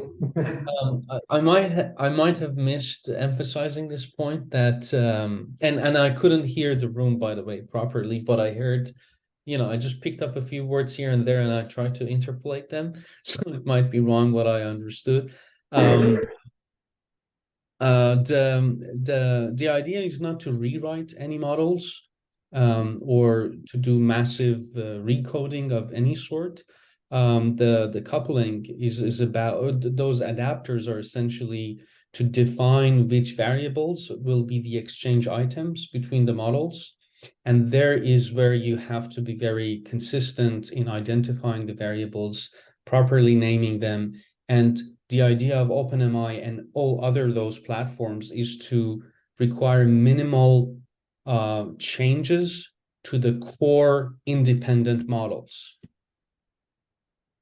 I think on that we agree that we need to, reduce or at least avoid any changes to the original model, because that's the key to making it repeatable. If we start by saying that we have to change the coding of it, then that's it. Forget about the impact. So I think that we have to think. We mentioned R, Python, possible codings, possible software that we can use for the topic.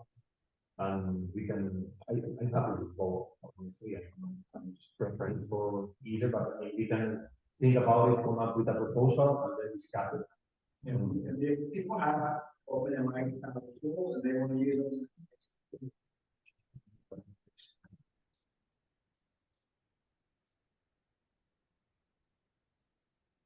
And one thing we could do is, in those cases where one of the pieces of software is leaked, not like and we develop something like script or something to develop one of the pieces of software. We might do some YouTube videos, right? Because it's not the full suite of every parameter in the model is likely to couple in this type of work, right? So there's a limited number of approaches to coupling in runtime.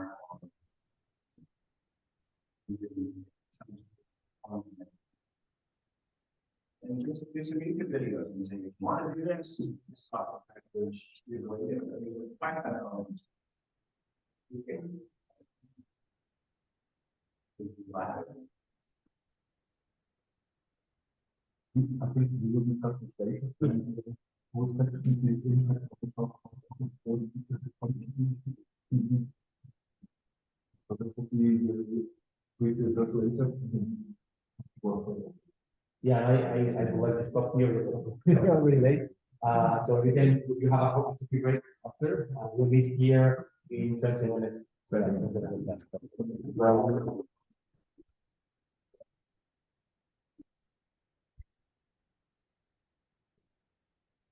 Okay, Sina. Yeah. You catch almost the big part of the discussion that it was about if we have to use C or Java to implement OpenMI, but I mean it was, as you said, a protocol that you should implement to connect our model. So that's the general idea of the discussion. So because at the beginning someone was concerned about having to change their code or doing something like that.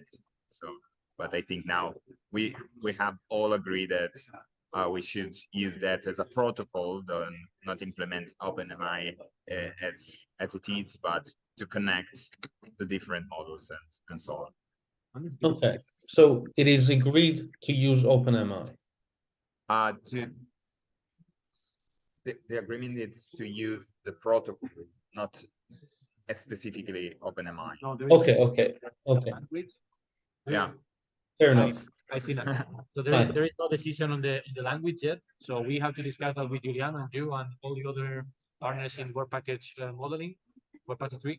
And then after that, we agree on we have to write a draft, share it with the other partners, and they will come up with their comments. But the idea was to keep it very simple because, for example, WIP is not written to be compatible with OpenMI. So the idea is maybe we can come up with different coupling protocols because I mean the key here is that we make something that is consistent with each decision support system. So the keys here are the key here is Aqua2, WIP, Ribacin, etc. So we can write perhaps different codes for each of them. Yeah. But we have to see how we do it and whether it's doable regarding the resources that we have. So we have to discuss that with Julian and yourself. We're going to have discussions, Francesco, in Salamanca and Uppsala, and then we're going to share in 1 month with the other partners a draft. Yeah, Sounds good. Probably using OpenMI as a best practice. The idea. Yeah. To connect Yeah. different models. We can use it, but for example, with WIP will not be possible from what David said. But what we have to talk to Adria, and we can have meetings with them and see whether they would like to explore that. And if that's the case, we can use it. Otherwise, we can make different protocols and different lines for each of the softwares. Yeah. Keep it flexible. Yeah. Thanks for that. Oh, Yeah. thank you, Sina. Thank you, and sorry for the audio. It's very No, sorry, I couldn't be in such the a room. big room and we don't have Yes. a microphone. So Of course. Sorry, Sorry, I couldn't but- be in the room, but it was good to see you here. next time, hopefully. Hopefully. Okay. See you later. Yeah. Bye. Thank you very Bye. much. University of Munich, sitting today also in Munich. I'm the coordinator of the WEAC project. We also have Max here, who is also a main contact person in the WEAC project. So,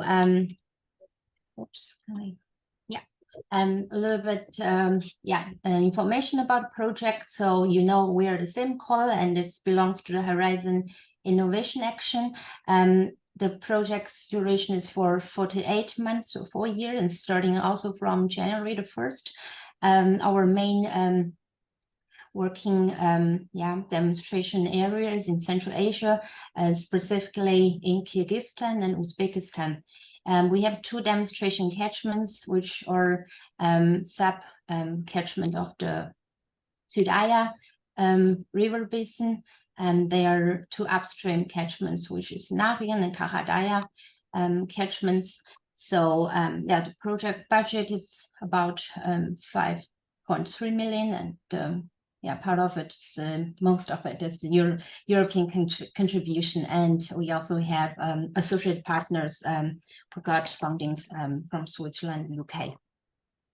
So we had already our kickoff meeting last month in Munich, and the overall goal of the WEAC project is to demonstrate a decision support system for water allocation in Central Asia transboundary river to increase the shared benefits and foster adaptation of water resources management and planning to climate change.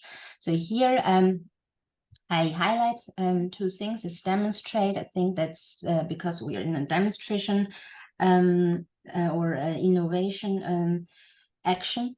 Second, decision support system. You get to know that is our end product of the whole project.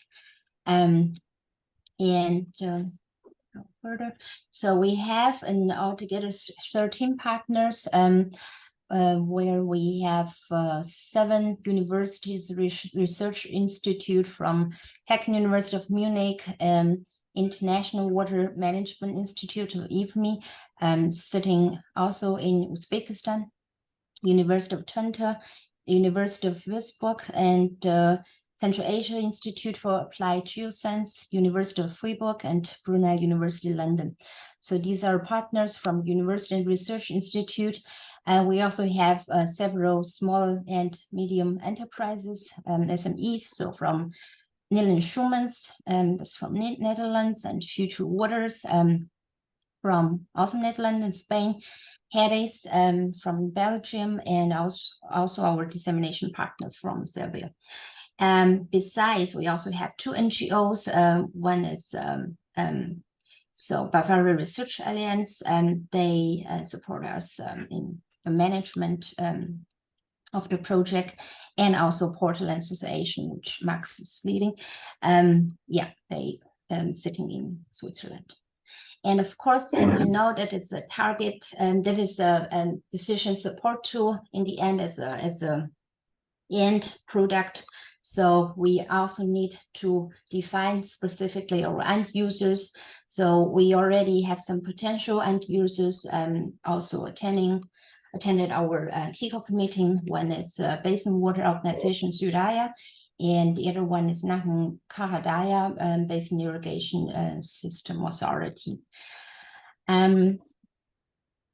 A little bit context. I don't know how much you know about the region.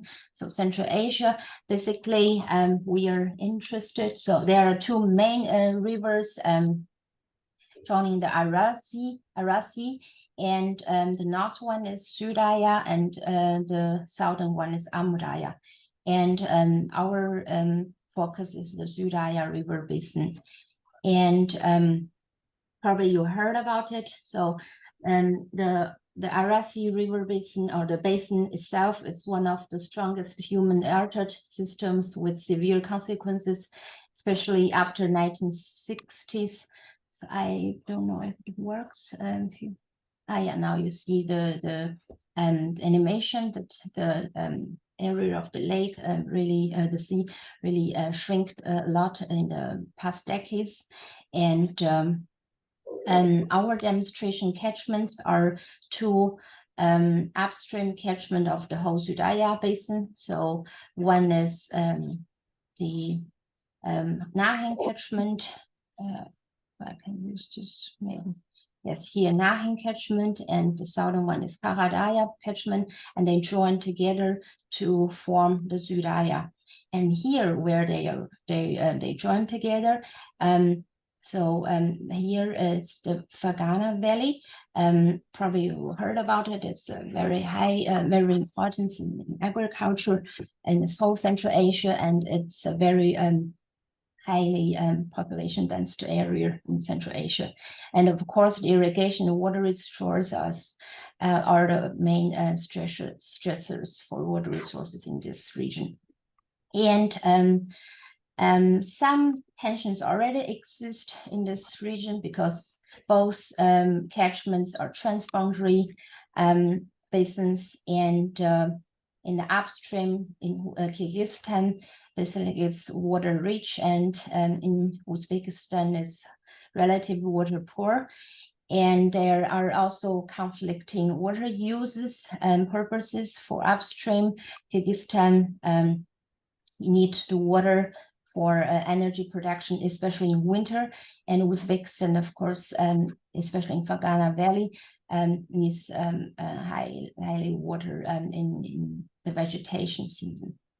And so some water tension already exists because of the water distribution, and it can also exacerbate because of the climate change and also the socio-economic developments in the region, especially the increasing water demand. Yes, this problem has been stated in many international reports. So therefore, we chose these two catchments as our demonstration sites in the WEACT project. We have some specific objectives besides the overall goal, which is a decision support system. So first, we want to enhance the accessibility and usability and exchange of hydrometeorological data between stakeholders in Uzbekistan and Kyrgyzstan. Second, we want to enhance the understanding of the status quo of water availability, demand, use, and allocation.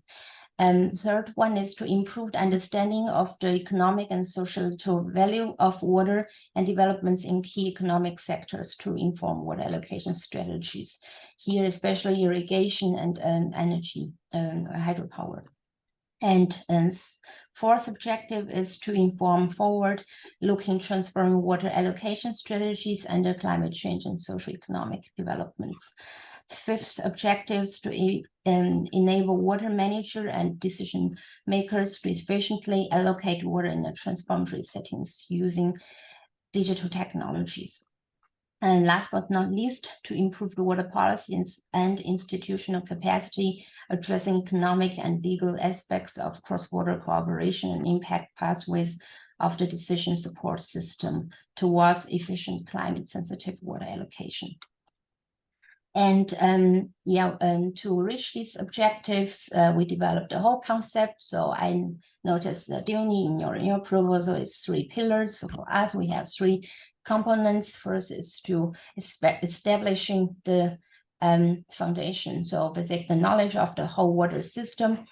And then we have a component which is from information to impact. And last but not least, we need a technical realization of the decision support system. So I will introduce these components and also the building blocks a little bit into details. So first one belongs to the establishing the foundation. So basically, it's also a monitoring panel. We have a strong ambition to provide a real-time input from the measurements to our decision support tool. So the highlight of this block is that we plan to modernize or install 25 to 30 hydrological station monitoring stations in the region, and also automated them. And besides that, it's a data scarce region. We also include machine learning combined with the Earth position data to fill the data gaps in the unengaged basin areas. The challenge here is, of course, it's a remote area, and from Europe it's difficult to reach, and also the risk estimation. We were there last year, and the it's not easy there to install and maintain these stations. But that is one of our major goal of this project, and Max is leading also this work package. Okay, I will skip this one. So the second one is a modeling system. You've also talked a lot about the modeling system, how to couple them or how to integrate them. Basically, in our project, we wrote here 3 different models. One is for water availability, which is where we use SWOT model, and for the water demand side, we will use this model developed by University of Twente. I think it's also similar to AquaCrop, if you know it. And last, we used the WEAP model also for water allocation. I think in 2 living labs, I also mentioned it. And basically, here, I think the highlight is that we will also do this model integration and to harmonize and cross-validate with different models. That's also very challenging. You mentioned also MPI, OpenAMI, sorry. That could also be an interesting platform for us as well. I think I will skip details here, so you know that we'll use these 3 models. And then we have the third block, which is to develop the future scenarios. Basically, all the scenarios should be under the umbrella of the climate change. So therefore, we have our outer cycle of climate change, and inner cycle is the social economic development and interventions in the region. Here I also mentioned that so the highlight, okay, we have a state-of-art of regional climate models developed by University of Würzburg, but also the challenges. No? I think here one thing is the uncertainty in propagation from the climate models to the hydrological model to the water allocation model, and also coupling with all the scenarios, no, with socio-economic development and interventions. And these are, we have to embrace the uncertainty. And also, I found out your project, you are very strong in economic, side. So aspects, I think we have to learn more from your project in this aspect. And so now we move from the knowledge to impact. The 4th block is stakeholder engagement, transparency, and co-design. So basically, we have to go there, we have to share the vision and planning together with the stakeholders. We also will use serious games developed by University of Twente. Here, of course, the challenges is one is language barrier, and also this process must be iterative. Sorry.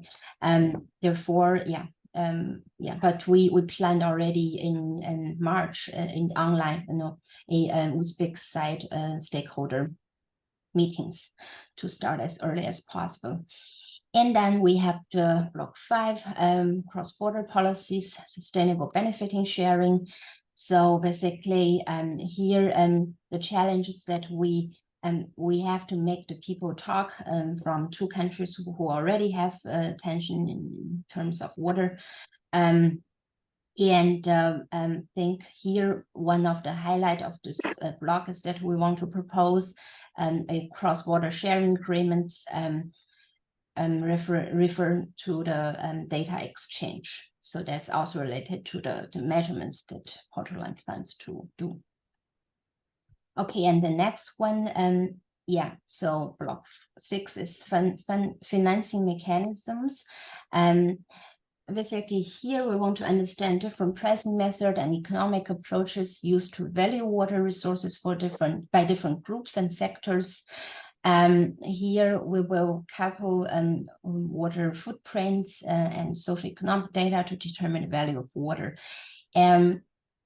I think you guys have already this hydroeconomic model, which I really admire.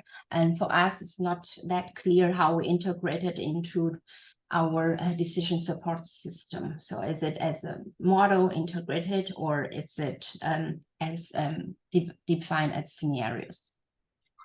So okay, then in the end, we move to the technical realization of this whole decision support system.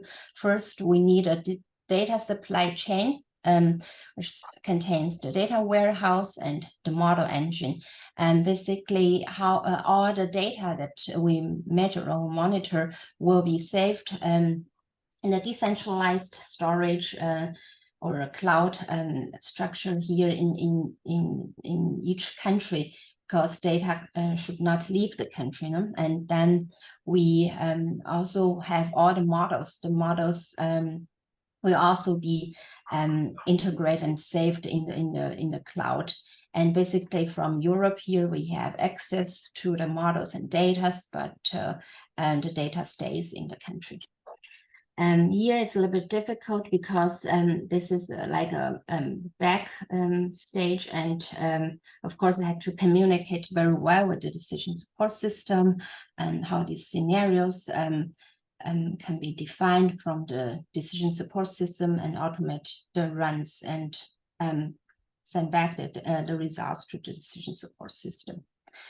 In the end, this decision support system basically want to use this digital tool to reform the water allocation or make it more evidence-based water allocation, and show the decision makers different options and what are the consequences in this transboundary business context. So of course for us it's important that we define the users as early as possible and as accurate as possible, and to make it more sustainable even after the project life. We thought about also to to integrate their day-to-day life, day-to-day work to the decision support system to make sure that they're really useful and helpful for them. Yes. Okay. I think for our project, it's the highlight for me is that it's very concrete. We have a concrete end product, which is this decision support system.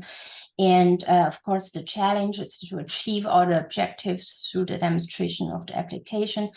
I think the key is here to communicate and communicate, never enough, with at different levels and between different discipline, stakeholders, and so on. So the vision of the WEAC project in the end, we want to have maybe a product release conference in Central Asia, and we want to deliver this this useful tool for the local decision makers.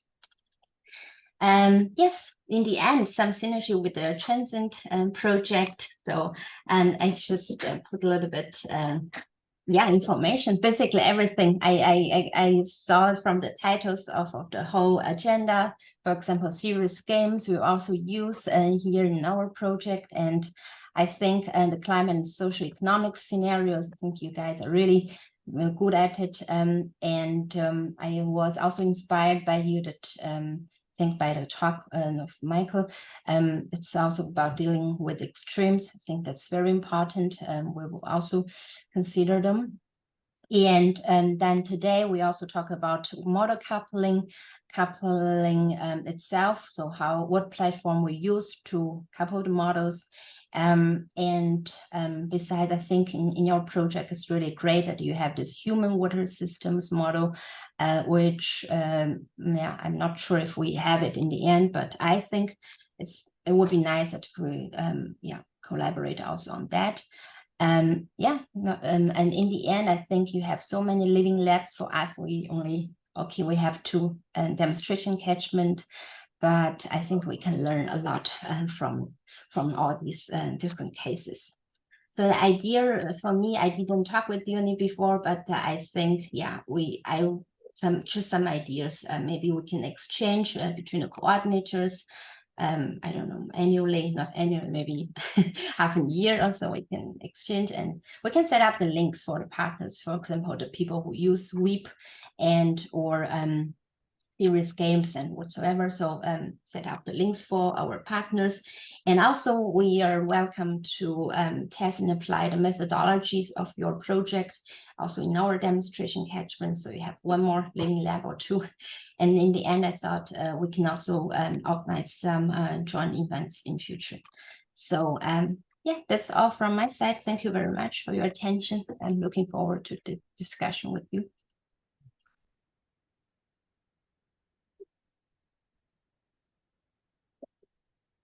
So thank you so much, Lindsay, for the excellent presentation. It was very complete. And yeah, I'm also impressed you have been following the entire discussion that we have had here quite closely. So thank you also for that.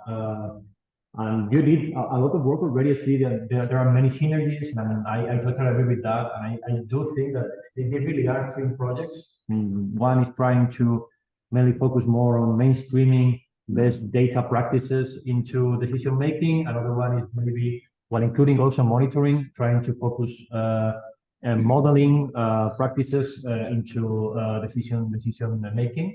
Yeah, I think that they can nicely complement each other in this regard. We have a work package on monitoring as well.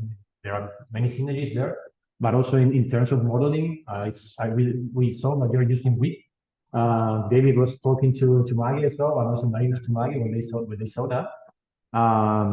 So yeah, I mean, we are planning to design our protocols and couplings to be compatible with WIP. So that's another collaboration we can exploit. So many ideas that we can use. And yeah, I obviously don't want to monopolize the conversation. So I would like to know if there is any question or comment from the audience, any potential link that you see we can exploit. Maybe also in considering that we are going to develop this white paper. You have to. I'm sorry, you have to come here this time, David. Yeah. No, but if he can, you're going to make a question. So yeah, it's difficult to follow the discussions in the yeah, room. I know. Yeah. So my question is, there's opportunities to connect. Is there an expectation from the commission that we find specific opportunities to collaborate, or is it really just fall? It's up to us,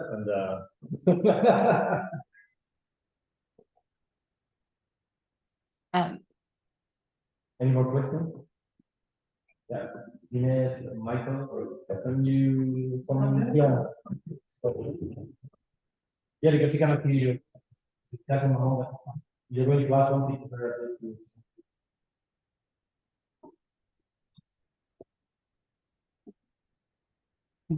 Yeah. Hello, my name is Dinesh Kumar from India. In your presentation, you mentioned that Kyrgyzstan is water rich and Uzbekistan is water scarce, and most of the water demand is in Uzbekistan. So from my efficient water use point of view, how do you look at this whole scenario? So, and what actually you mean by efficient water use, or what efficient use? You're looking at it from a physical point of view, or you're looking at it from an economic point of view? And where do you find this the challenges in terms of water allocation between two regions? Because they're distinctly different in terms of water availability and water demand. In Kyrgyzstan, you don't expect a high demand for water, but whereas in Uzbekistan, it is naturally water scarce, but the demand for water is quite high. So in such a scenario, how do you look at allocation from, whether you look at from a physical point of view, efficient use of water, from a physical point of view, or from an economic point of view? Thank you so much. Yeah, that is a very good question.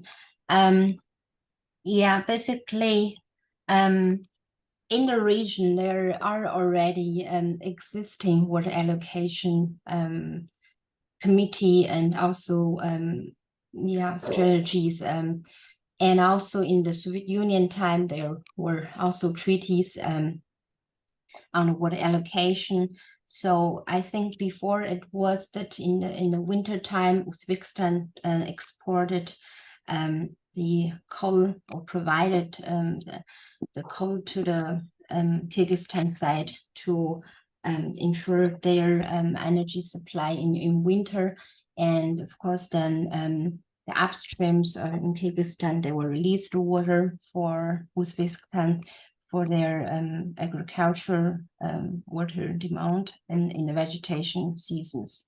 The thing is that you're right that one thing is the economic point. So for us, of course, we need to look at these the values of water, and also using some economic instruments to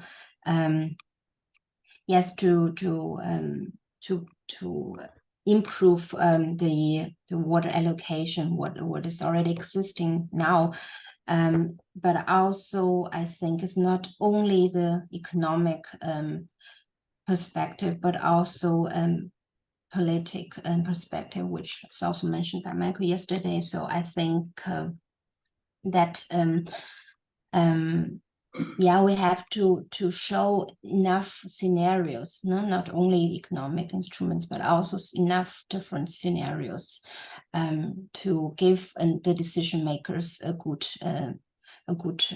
understanding of the whole system, and some alternative options, what they can do and what are the consequences. And all these should be under the climate change scenarios in the end, to show the decision makers what can be done, and how this can improve in the water allocation in Central Asia. I don't know if I answer your question well, but just the idea. That's my question, because it's to you. Is there a possibility that some of the meetings we have, I mean, the larger meetings, overlap? They come to those meetings.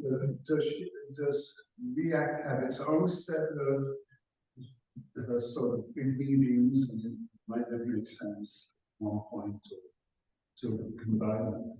Yeah, so Michael was proposing, I think it's something we can explore, to have some meetings. Some of the we are having 2 large stakeholder meetings, international stakeholder meetings, in which we are planning to engage with some stakeholders from beyond our living lab. So I think that would be what Michael was saying, that whether we could meet in one of these larger meetings, and I think it would be a good opportunity. At least, I don't know if we can merge them, but at least you could come to ours and representative from your case studies, and we can maybe go to yours if you have something like that planned for your project. But definitely from our side, it would be interesting to have you and perhaps also other stakeholders from your lab, from your case study area, in this international work, because I think it's a way to showcase the work that we and you to stakeholders. So in case you think it's interesting, we can explore that in our meetings between coordinators. I think it's Sure, definitely. Very good suggestion. The stakeholder, I think you have at least 2 living labs, which also treat with the transboundary issues, right? At least 2, I think that's very important. I think we can exchange a lot on these transboundary issues. Yeah, and amplifying, which is the topic.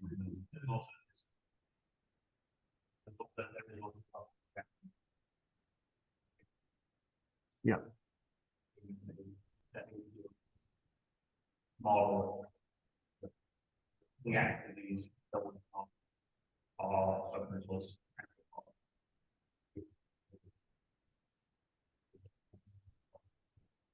So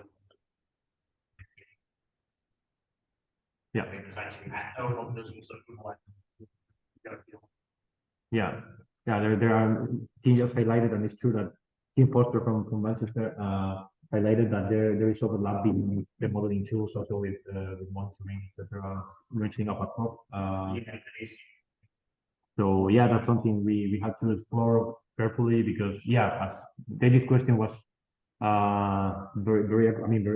very necessary. Is the Commission expecting us to collaborate? Well, not necessarily, but if we can avoid redundant work, certainly that would make life easier for both of us, for all of us. So yeah, thank you so much. I think we have to move now to the next session because we are a little bit late. It was great having you here. Thank you so much again for your time and for following the discussion so closely. It was impressive. Thanks. Thank you very much.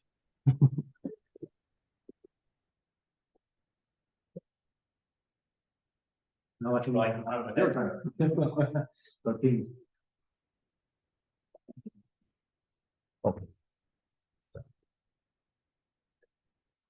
Other players on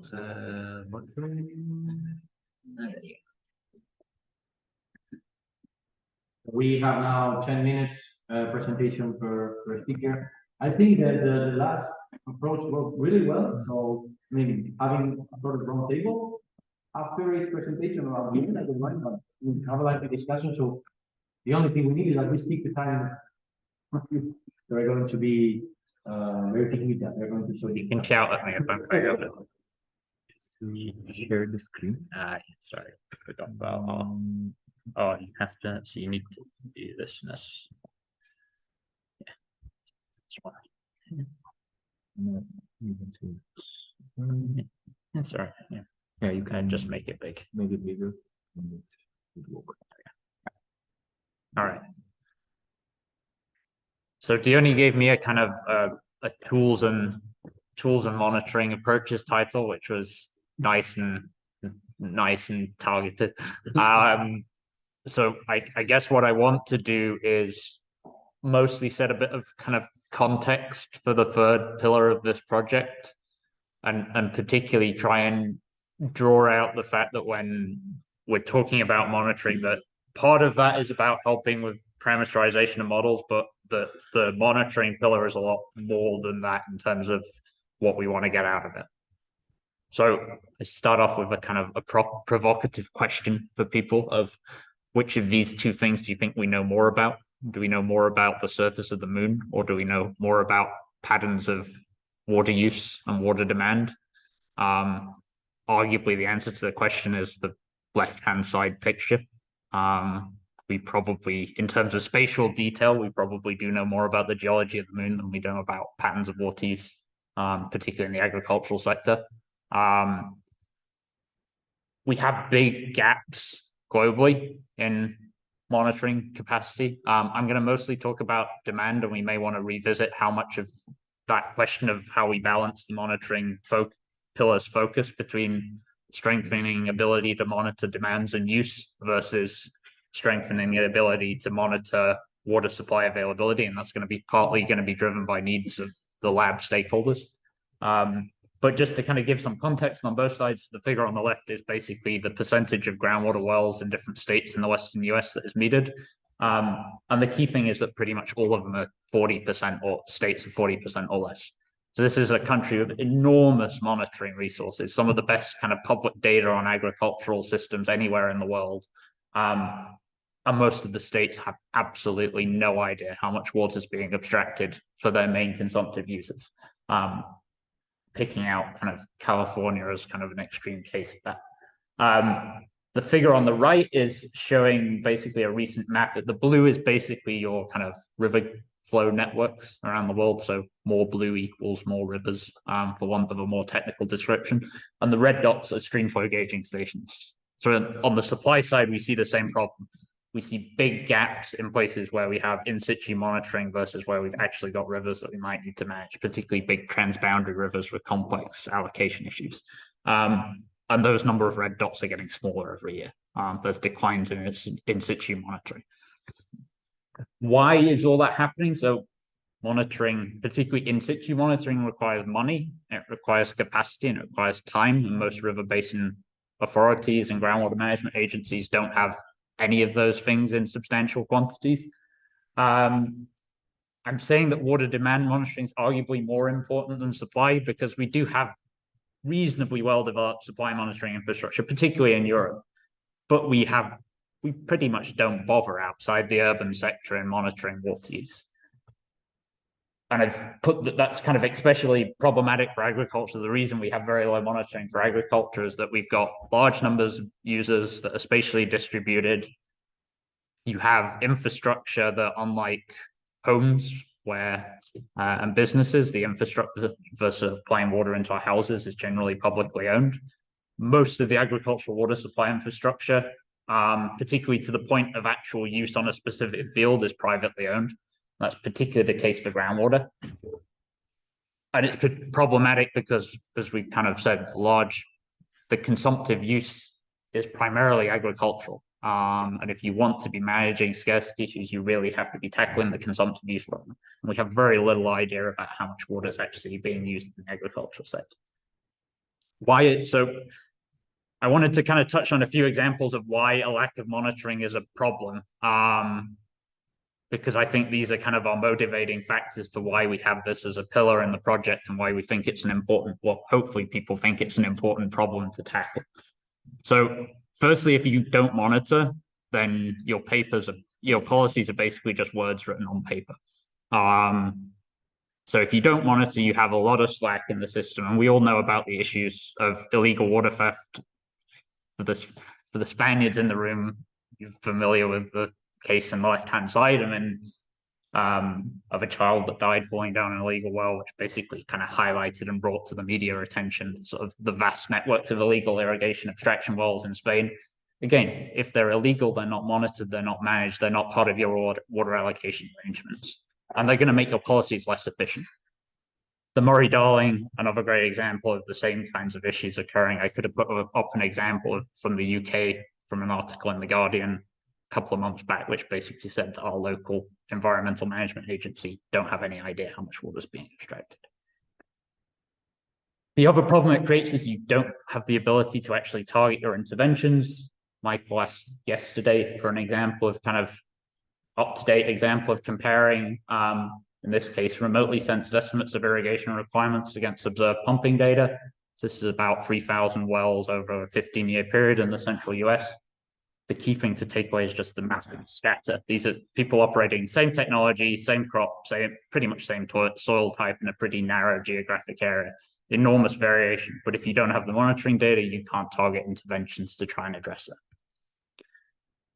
Likewise, you also don't learn from your policies over time. So you implement policies, you have no idea if they actually work or not, and there's no learning or corrections over time.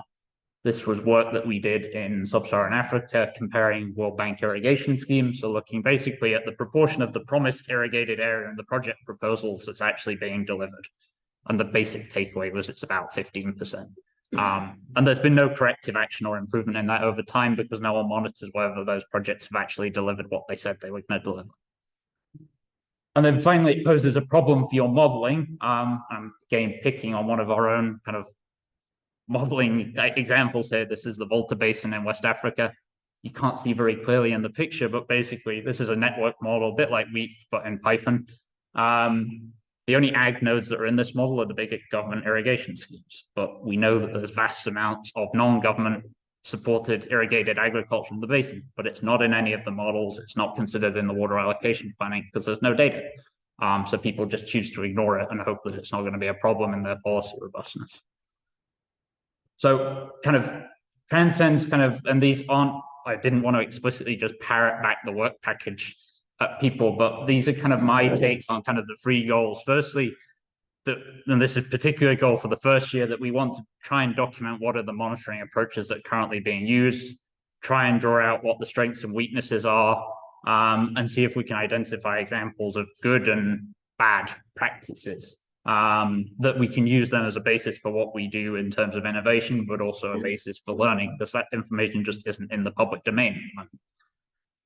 Secondly, we want to, as part of the links to the monitoring package, we're obviously going to be providing data to that, but we also want to extend some of the socio-ecological and socio-environmental modeling scenarios to look not just at uncertainty around climate, around socioeconomic scenarios, but also to look at uncertainty around monitoring capacity. So if you assume that you're going to constrain 50% of the people in your downstream area to follow the policy according to your model simulation, but 50% you're just going to basically assume are unconstrained, what does that do to actually the robustness of your policy outcomes? And then thirdly, and this is the kind of the main technical chunk of the third pillar, it's developing new monitoring tools, data sets, methods that will strengthen the ability of users to, I guess, design, implement, and enforce policies. We're obviously not going to going down the route of React in that we're not putting out new gauging stations, or at least I don't think we are, unless there's some hidden part of the budget I'm unaware of. So I think we've largely got two kind of goals, which is firstly to try and make existing data more easily available and usable, both as part of modeling and as part of policy evaluation and implementation.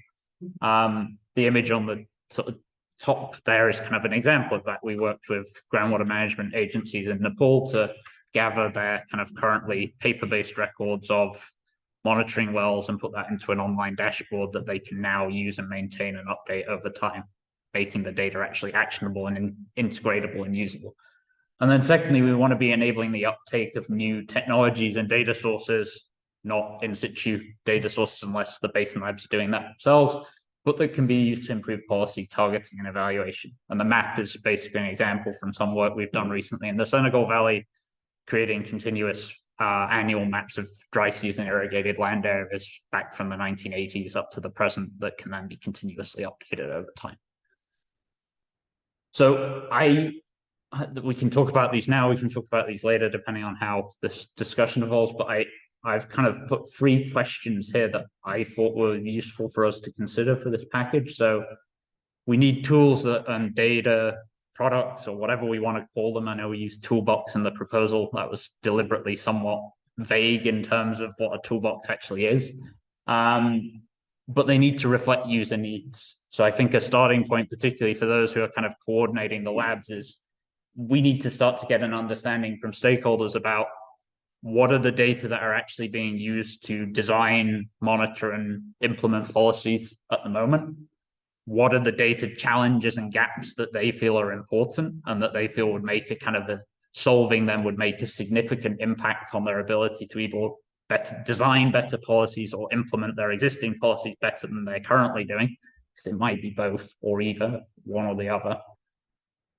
Secondly, we do have to be pragmatic. We're going to get a bunch of requests for lots. The standard request is I'd like data on absolutely everything, and I'd like it all in a lovely fancy online dashboard that gets updated in real time. We can't do all of that in 7 different labs. It's impossible. So we're going to have to figure out what are the areas where we strengthen monitoring that we can maximize added value for users. My take on the discussion so far is that the vast majority of what we're talking about has a strong agricultural component, and that there's a clear opportunity there on ET, agricultural land mapping, crop yield estimation and monitoring, that we can develop products that are useful across multiple different labs in a transferable way. And then finally, how do we ensure that whatever we develop has sustained impact beyond the project? You're all going to keep hearing me say that I hate developing kind of GUIs and tools that are very difficult for people to maintain because they break, and it starts to look embarrassing several years after the project when they do break. So I think we need to think very clearly about how we create stuff that stakeholders can and want to own and maintain in the long term. And that might be, I mean, I think some of Hattie's examples of tools using Google Earth Engine are kind of a great example of that, and that they're relatively kind of soft on the level of detail on the actual interface.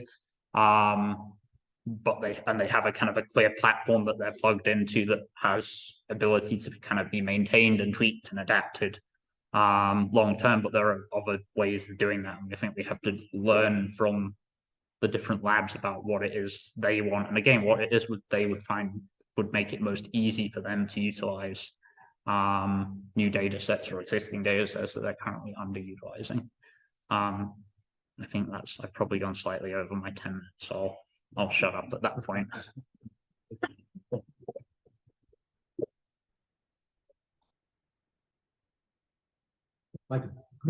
So, only one point is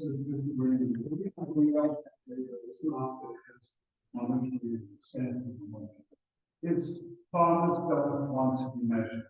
My experience is absolutely not harmful.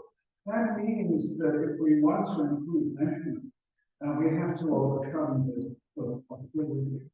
And maybe we need to choose an area with ground platforms, the nearest green block, where and one simple and then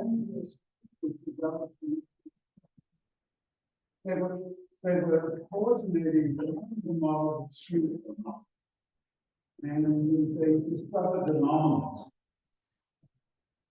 And the anomalies were that they were underestimating workers. That's why the models. But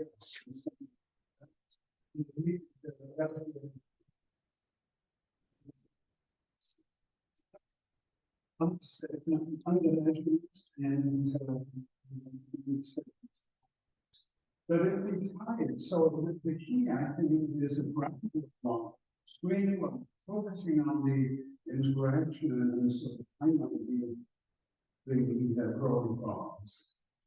Nudging this, but in case that actually we need to worry about. And I think that kind of, it goes to kind of the points about who we need in the room in terms of the stakeholder groups, and that for all of the basins where there's a kind of a core agriculture component, we need farmers in those kind of co-design processes. But farmers in areas who are sort of facing a water problem. Yeah. So. I contribute approximately about this mentioning. India has been struggling how to do this monitoring of this. Not what monitoring is, but recipes. Like you can get the data on the recipes and can also estimate how much water is being drawn from that people. So what the person, the Prime Minister of India did when he was a chief minister of one of the most Indian states in India, he said, well, you can disagree on metering, but if you don't install meters on your farms, near lakes, then you won't get next. Then you have to go for a new well, because the life of the well is 20 kilometers, so after that you have to go for it. To go for a new well, you won't get any connection. So the electricity connection is fully in the control of the state. So the power utility can deny this. So 80% of the farmers in Gujarat, their wells are metered. So I'm talking about something like 1 million wells, 1+ million wells. This is not a small number. But we talked about this for 25 years, saying that monitoring university use groundwater pumping is simply that's important. But then it happened. It's all about how the political power, the parties power. So number two, about I think you made a very important point about choosing the right indicators. Now this is where the real problem is. I'll give an example of this water saving society, the big project which China introduced in the North China thing. So basically they were looking at how farmers, to what extent farmers were using groundwater pumping with the adoption of water irrigation technologies, especially grids and sprinklers. So they were looking at water acquisition by farmers, and they came up with this big number saying that so much reduction in water use, so the saving is water. But then later on, they knew the paradigm of water saving came that what the problem is actually how much water. A lot of the water which should apply in the traditional method of irrigation goes back to the groundwater system. So unless you're wasting water, you can't save it. So water like this basically goes back to the underground system. So it's extremely important that you choose the right indicator instead of going by the total amount of water applied in the farm. In response to adoption of irrigation technologies, you should look at the consumptive use. So now China talks about reduction in consumptive use of water on account of adoption of these technologies. You can give several examples. I agree partially with that that last point. So I think that last point is entirely correct when you're talking about management of groundwater depletion. I think we have to be a little bit careful when we're talking about stream flow, or we're talking about groundwater induced stream flow depletion, because yeah, water's returning back into the system, but that's not an instantaneous process. So you may still create an acute, even though your consumptive use may be at a level that is acceptable and your abstracted isn't. Knowing the abstracted is so useful because you're temporarily taking that water out of the source, and it's not instantaneously available downstream for someone else to use. It's temporal and spatial disruption. I think that the consumptive use piece is great, but there's been a bit of a rush to saying, well, if we just focus on consumptive use, and that's going to solve all our problems. And for some management problems, it will help a lot, and for some yes. We can't just say that I take that we're back there and going back because like having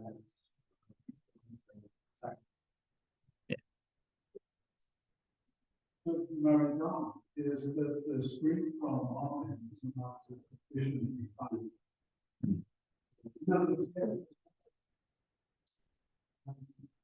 Almost not out too close. So this when the stream was observing to sort of break them off, the big models aren't too close to the scale. And so part of this was a challenge to better the other is the license to divert is for a project. So Australia going back to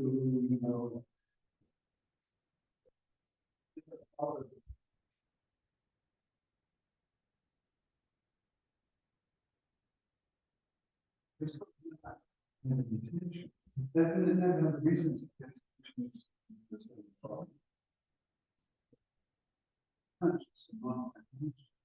part of the problem was two forces together. It's not that in case you still have the middle course, no.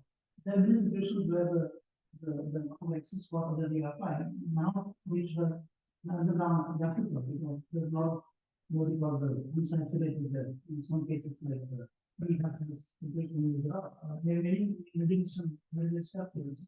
The graphical is so deep that most of them are going on to reach the system. So there you can actually have real world saving close to the saving applied.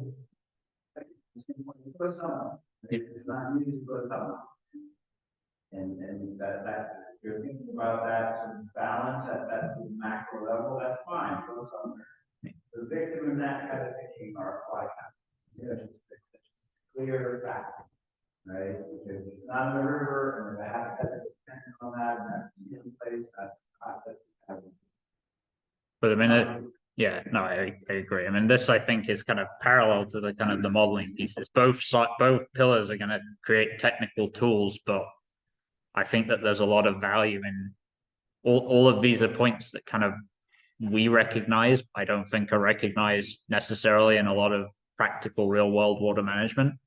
I'm putting some of these down on paper in terms of like what are our, as a project, we should be at the end, I think, making recommendations about like what are best practice approaches to do impact evaluation on a policy change in terms of how should you monitor the outcomes in a way that reflects the hydrology, in a way that can be linked back. What are the data needs? How do you link it back to the actual policy shift, given that there's all sorts of other stuff going on at the same time in the background? And about in terms of not just the temporal and spatial disruption, water quality, water temperature.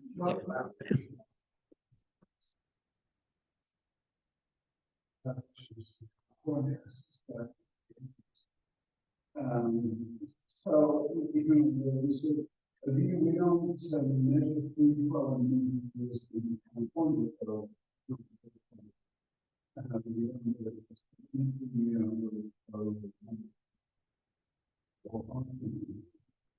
what I'm saying is, technology, I said this in the meeting about.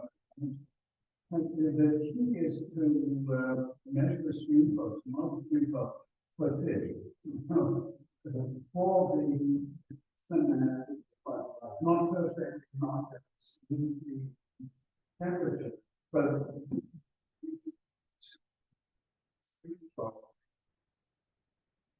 for fish, not for the water dilution. Getting that notion sort of established, and it needs to become best practice. And how you do it and what compromises you make, that's what you hydrologists will figure out. But that's the new, I think that's sort of what flag we should play. I mean, that kind of ties to that first question of, I think we need to know what is it that the different stakeholders in the different living labs actually want to know. And some of those things we'll be able to solve. Some of them we may look at them and go, actually, we can't solve this because maybe the only way to solve it is to put out a bunch of gauges in the streams. And we're not buying gauges and installing gauges, but we need to understand that at the outset. The stretching and you look at sort of how, a conventional way of going, and then what that listens. And if you have some data just from scratch, you know sort of the errors that open flow, maybe temperature or something. But because people, what's actually realize that this measurements. I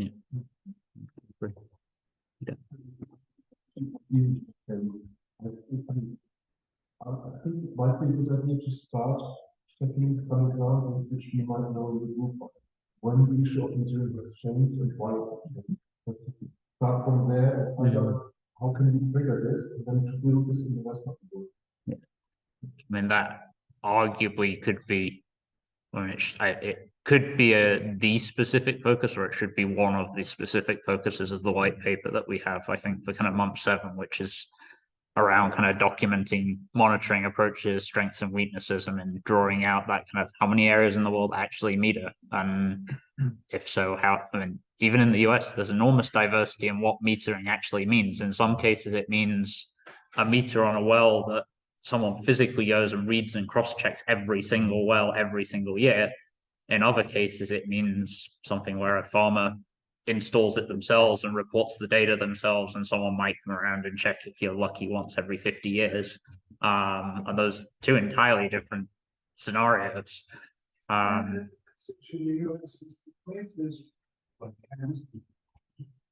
Doing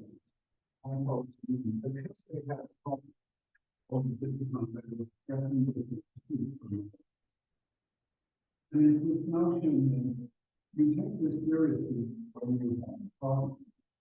And many other places they're going to run into problems, and that will force them to take it.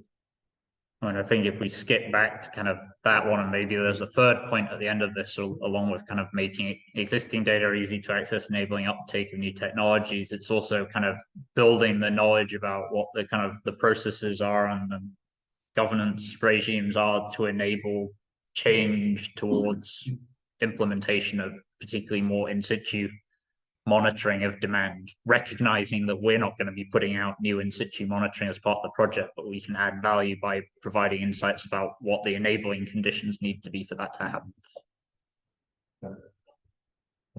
It's very good. It would provide very good support our engine. The EU, there's a working group in the EU, I will discuss later, and there is a also discussed. Yeah, thank you for this great presentation.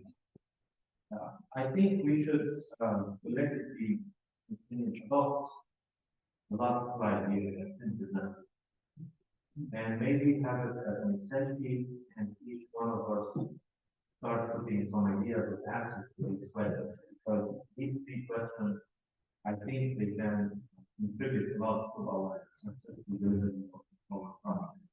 So if we were, I know they are difficult questions, but they are right.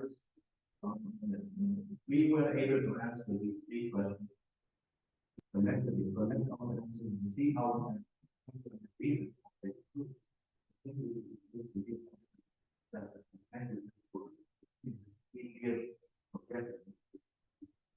No, I mean, I think that's a really good idea to formalize the process of collecting the information. So, I mean, why don't we put that down as like an immediate next step of I set up a spreadsheet that I can share with the group and people can kind of decide which bits they think might be useful to tweak, and then we start to populate it.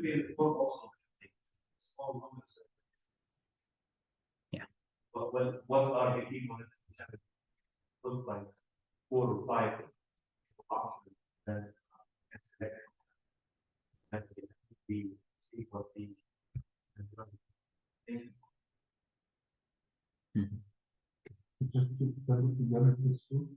Yeah.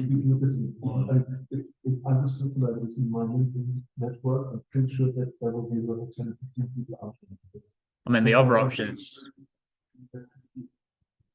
I mean, the other options we could set this up as, we could formalize this as some kind of expert elicitation type exercise. I mean, I think this is what you were also hinting at, Guido, but I think it might be interesting to do that focus of also trying to pull in people who are maybe working on other aspects of natural resources, not just water, because these are not just water challenges.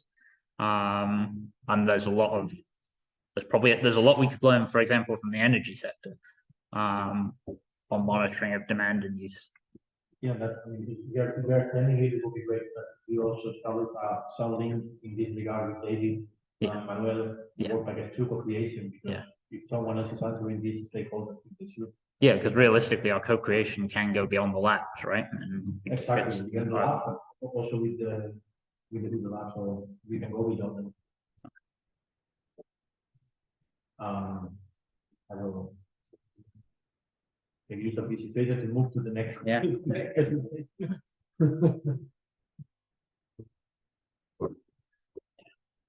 I will.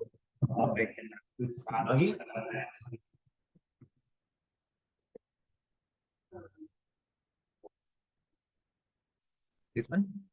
Yes.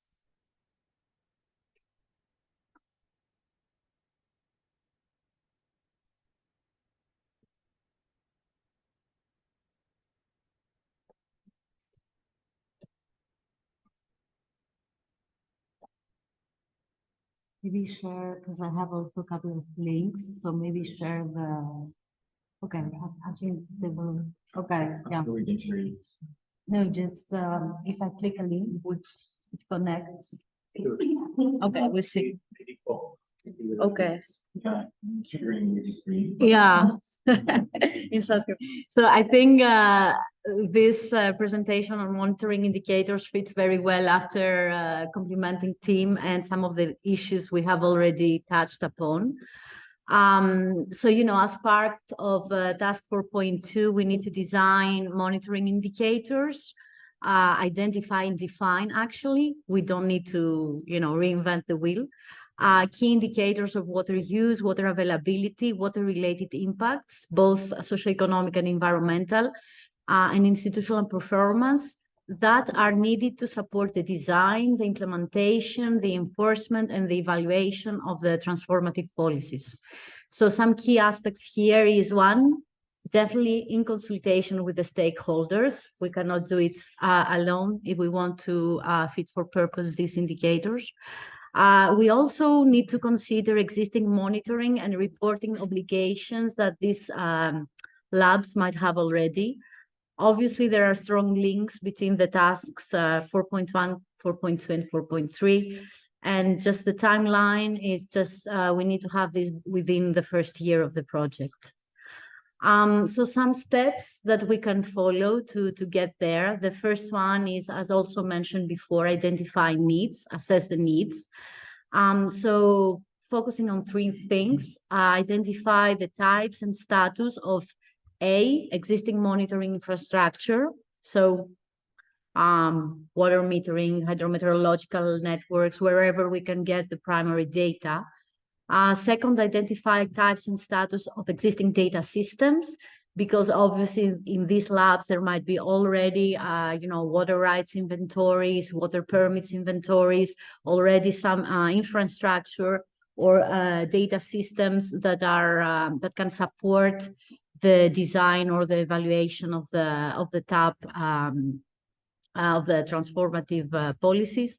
Third, we need to identify types and status of existing monitoring indicators. So what type of indicators do they currently use? What is the frequency of calculation? What is the purpose of their use? What is the data flow process if the data come from different stakeholders? And having done this, I guess the next step is to develop an inventory of key data gaps, key monitoring deficiencies, and weaknesses, if I may solve their existing indicators. Because we don't want to change everything, right? We want to complement. We're not going to change everything the stakeholders are doing. So when it comes to design and testing of indicators, obviously there are myriads of indicators out there. The question is, how do we select the appropriate ones? I think we could categorize them under three main categories based on their use. So we have operational indicators used for decision making, such as soil moisture. If we're talking about agriculture, precipitation, drought indices that can trigger alerts, water abstraction, water quality, various parameters. So there are different such type indicators. A big second set, from my view, is the indicators used in policy design and ex post analysis of a measure of an intervention. So here, mostly looking at changes in water availability, unmet demand, the water balance itself, but also economic impact indicators like crop production, farmers' income, inability to pay loans, etc. Also environmental impact indicators. And then there is a third level, which I might say as awareness indicators and reporting requirements indicators. And this might relate to Water Framework Directive requirements or the water accounting requirements, also the SDG 6. There are 11 global indicators on water. Some of them are meaningful, like the SDG 421, which is on water efficiency. And also there might be some indicators that are necessary for international or transboundary conventions. So this is a third, let's say, category. So we need to consider all these three levels if we want to be pragmatic and try to accommodate or offer something meaningful to the labs. Here are some examples of indicators. I just picked some indicators we have developed, which are a little bit one level, let's say, more advanced in terms that they are using blends. So here's an indicator of vulnerability. So just showing vulnerability to water scarcity, and it's a blend of three sub-indicators, or the other one on drought risk, which is a combination of hazard and vulnerability. So these are a little bit more complex indicators rather than simply showing drought indicators, but they may have a good potential to reflect key messages for the labs. This is another example of impact indicators. You can see here % of farms that their crop production decreased, or they had changes in crop patterns, or inability to pay loans. So these are other sets of indicators as examples. Also, it would be nice to have indicators that demonstrate the results after potentially policy has been applied. So changes, you can see here some example of changes in unmet demand per sector after different solutions or TAPs are applied under different scenarios. And then you can have these comparative things. Or you could see, for instance, you have different solutions and you could see the annual investment, annual equivalent cost broken down between, investment cost and farmer loss of income, things like that. How do we disseminate these indicators, right? So why do we disseminate them? First, we want to improve the understanding and use of existing and new data and indicators, but also we might want to do something more dynamic and facilitate a user-driven analysis. So have a platform where a user can select a scenario or a TAP and then see what happens and what changes. And tools that are commonly used for this purpose are dynamic tools, could be dashboards, platforms, story maps. I have here examples, couple of examples of dashboards. I'm not sure if the link works. Yeah. Okay, but we can, yeah. No, see, because here I can see it, but Yes, just I think when you share, okay. Oh, is this the one? Now I don't see it though.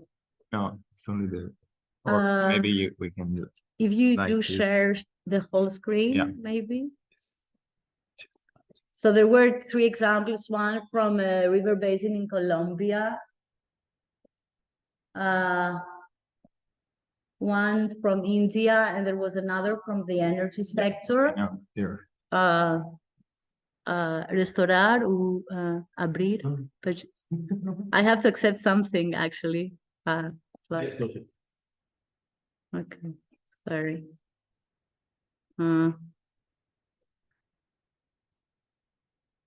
How does this? Okay, sorry, I need to agree. So this is an example of a dashboard from Colombia. It's for a project called no? Okay. Okay. Let's go to the first. Okay. Yeah. Okay. Yeah. So basically, like you can select, let's say, a basin and then show my risk. And you could get, nice things like different, water demand, water availability, risk levels, graphs, maps like this. These are nice tools. So we have 2 more, but you can visit the presentation and look at this at your own, just because I have 2 more minutes left and I just want to touch on the key development issues. So yeah, there are different things. So the question here is, there are some issues. The first one is integrating data from a range of disparate sources, like what about interoperability, quality assurance, quality control? Second is, how committed are the stakeholders to input data and to provide data? Third important thing is if we develop an indicator dissemination system, a dashboard or whatever, who has ownership? Who takes ownership? Who maintains it and updates it after the end of the project? So we might, as Tim also mentioned, develop a backend and then we don't have the interface, or we provide this as a tool, and then if they wish to implement it online, they implement it, but we provide the basic tool behind it. And there are some issues about interpretation and trust. First is we need to make sure that people correctly interpret an indicator. What is the story that this indicator tells is not misleading. And we need to develop some trust among the stakeholders in these indicators, because it's not necessarily, evident that the indicators we trust the stakeholders we suggest. So yeah, these are, and the presentation is online if you want to go and look through the other examples of dashboards. We have different ones. Here, oops, I lost here. It seems I lost some slides. Anyway, there are 3 examples of dashboards. Feel free to play around. Yeah. Thank you.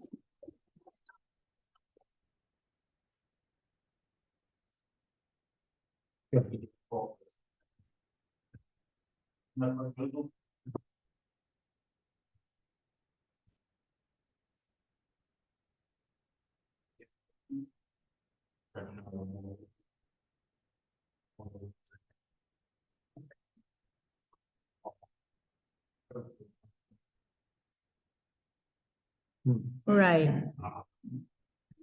Yeah. Yeah. Yeah. Then you have also one on harsh mining application. recommendation to develop to have a set of indicators to evaluate perhaps the same dimensions that the consumer have. And usually try to define what is the current state and the future state for different actions and different tasks. So it's very interesting because the stakeholders could see very easily how this kind of actions impact the territories. So I believe that this is very useful and perhaps only to consider that each of the case studies should have like a set of indicators that it's not the same in other different studies. Yeah, it's definitely fit for purpose. It needs to be, the indicators need to be selected based on the context of each lab. This is clear, yeah.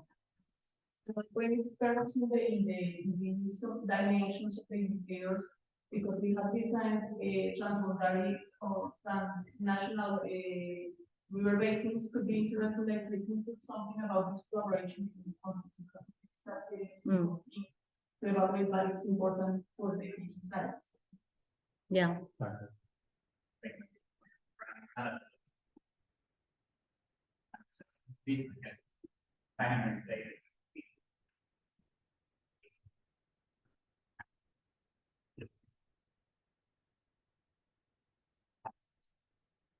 In Europe, and I think in North America,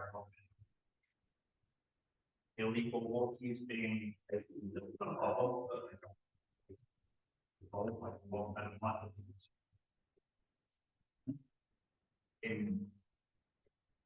this has been our experience in some of our and got this big kind of informal sector of water use that it was kind of outside government control and surveillance. Partly because the groups can't necessarily fit their indigenous groups, they can't necessarily get access to the necessary permits that allow them to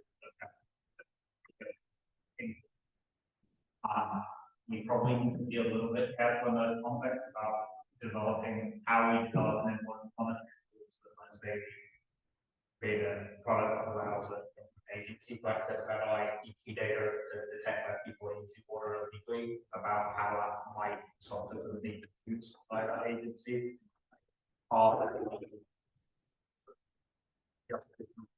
Risks associated with what granular data in the hands of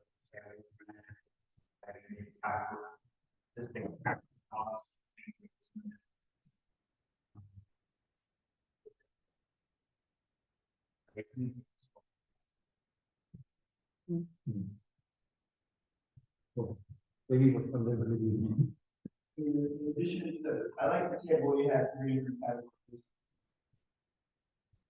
And we talking about that middle category, which one can use to decide if something is a good strategy or not, a good strategy, or not, relevant to other options.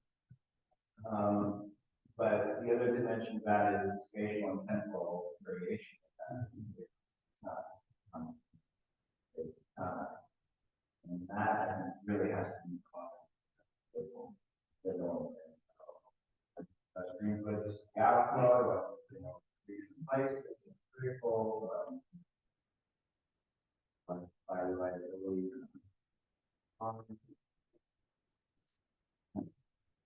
Granularity.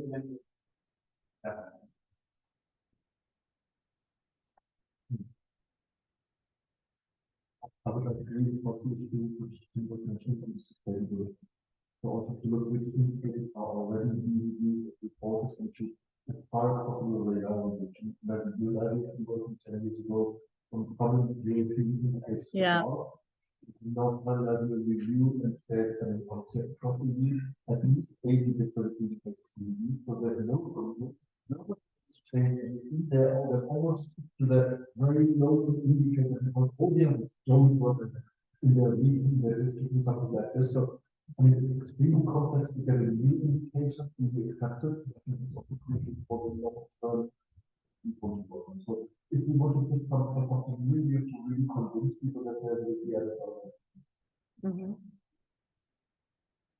Yeah, and it's mentioned here, like when we talk about linking to reporting requirements, it's mostly looking to well-established or accepted indicators. Like in Europe is this water exploitation index, which more or less is the same thing with the SDG 4.2.2. And you can hear it also around the globe. It basically is the ratio of water availability to water demand. And it comes with tons of different names, but the concept is the same, right? So yeah, we definitely need to build on existing stuff. Consumption. Well, never mind this discussion. Yeah. Yeah.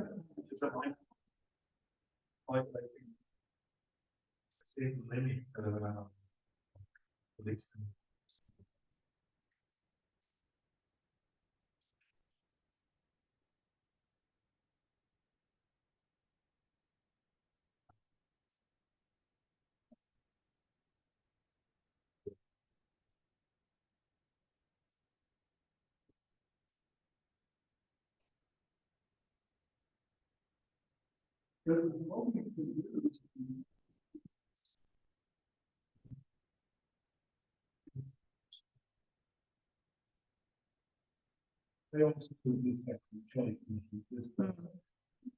So when we substance, again, we want to nudge people, or we want to sort of say, yes, it's on, but we're not. This will change.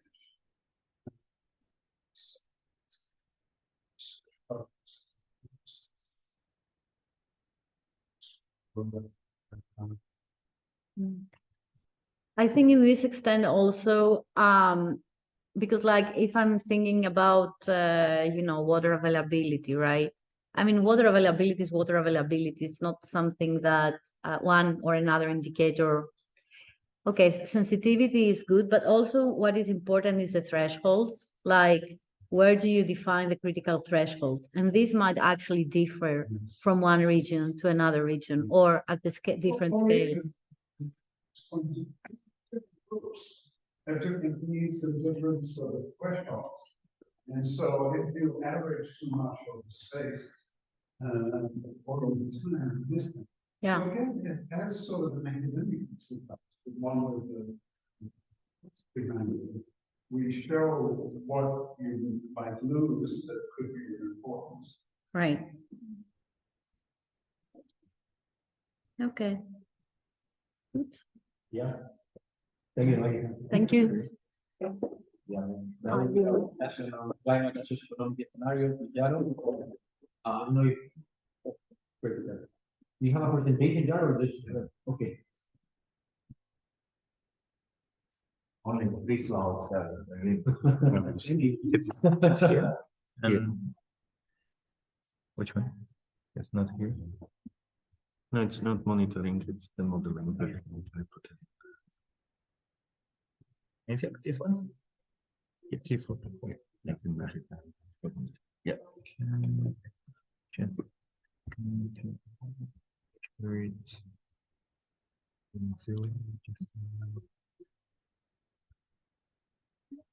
I think it's.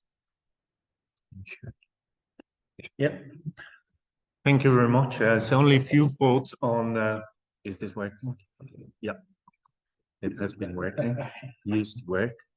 It doesn't work. Okay, so even better. So this is in the work package 4, we still have another task, and that is looking into scenarios. Now, scenarios of any kind.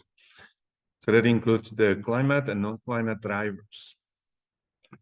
So basically, the goal of this task is to help the pilots to develop a sort of locally adjusted climate, land use, socioeconomic, and policy change scenarios.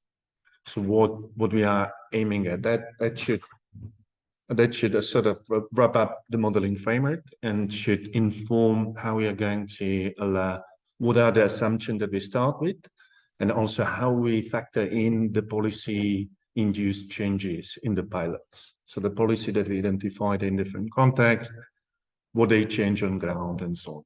So it's not just the input, it's also the impact of the policies that we are trying to identify. Well, there are good connections across the work packages, specifically to the task 2.2, the co-design, but also a very important a connection within the work package 4, like the task that we just listened to. There's one deliverable that's due relatively late into the implementation of the project in the month 36, but we have a milestone that is scheduled at the end of the second year in month 25. Doesn't mean that we start only, you know, something in month 18 to think about. That would be far too late. But the final delivery, there is time for doing that. So that means there will be several rounds of revision, but we have also flexibility to factor in some interesting developments on the scenarios that are being developed. Now, what we are going to look in detail, basically, so on the climate side, we are going to look into what understanding of the past climate or current climate, and then what we have observed in terms of extreme events that might influence our policy change, policy design. So this is built upon, in terms of priority, the local observations. If if you have a consistent time series of meteorological and climate observation, that would be probably the first and best choice. Otherwise, regional collections, like in Europe, we have the EOPS collections that bring together the data from the single stations from across Europe, but there are also others. And the third step, the third option that we have is the climate reanalysis. You might know that Copernicus Europe has invested lots of money into Copernicus Climate Change Service. And part of the product that has been produced is a global reanalysis. The reanalysis is basically a modeled, explained past climate. So how it's done, it's basically we take the model, and instead of running it into the future, we run it in the past. And as the model is run, it assimilates all the observations that are available. So with other words, what it provides is a consistent model-based explanation of the current and past climate, right? Consistent with the observations. So it's not just, interpolation, spatial interpolation between the stations, but it's a modeled interpolation based on the existing observations from the different. So those would be basically the past and current climate, how to explain those. The reanalysis is openly accessible for the whole globe. The current ERA 5 reanalysis has resolution of 30 kilometers. So it needs to be still bias corrected and downscaled to your pilots, your local pilots, but that is not a big deal. That can be done. But of course, I mean, if you have better data than those, then we can also use your data at least for the bias correction. So this is past, and into the future, the number of sources from which we can get consistent projections of the climate. And of course, the global experiment, the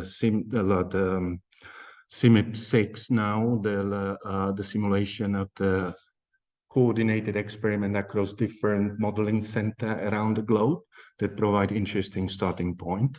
The other one is a similar experiment, but at the regional scale, using the regional climate models that are forced with the global ones.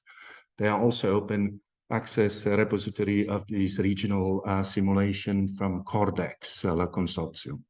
Now there is a little bit gap between the regional simulation are forced by the CIMIP-5 global simulation, and we have now the new ones, and it will take 1 or 2 years until the new regional simulation will be available.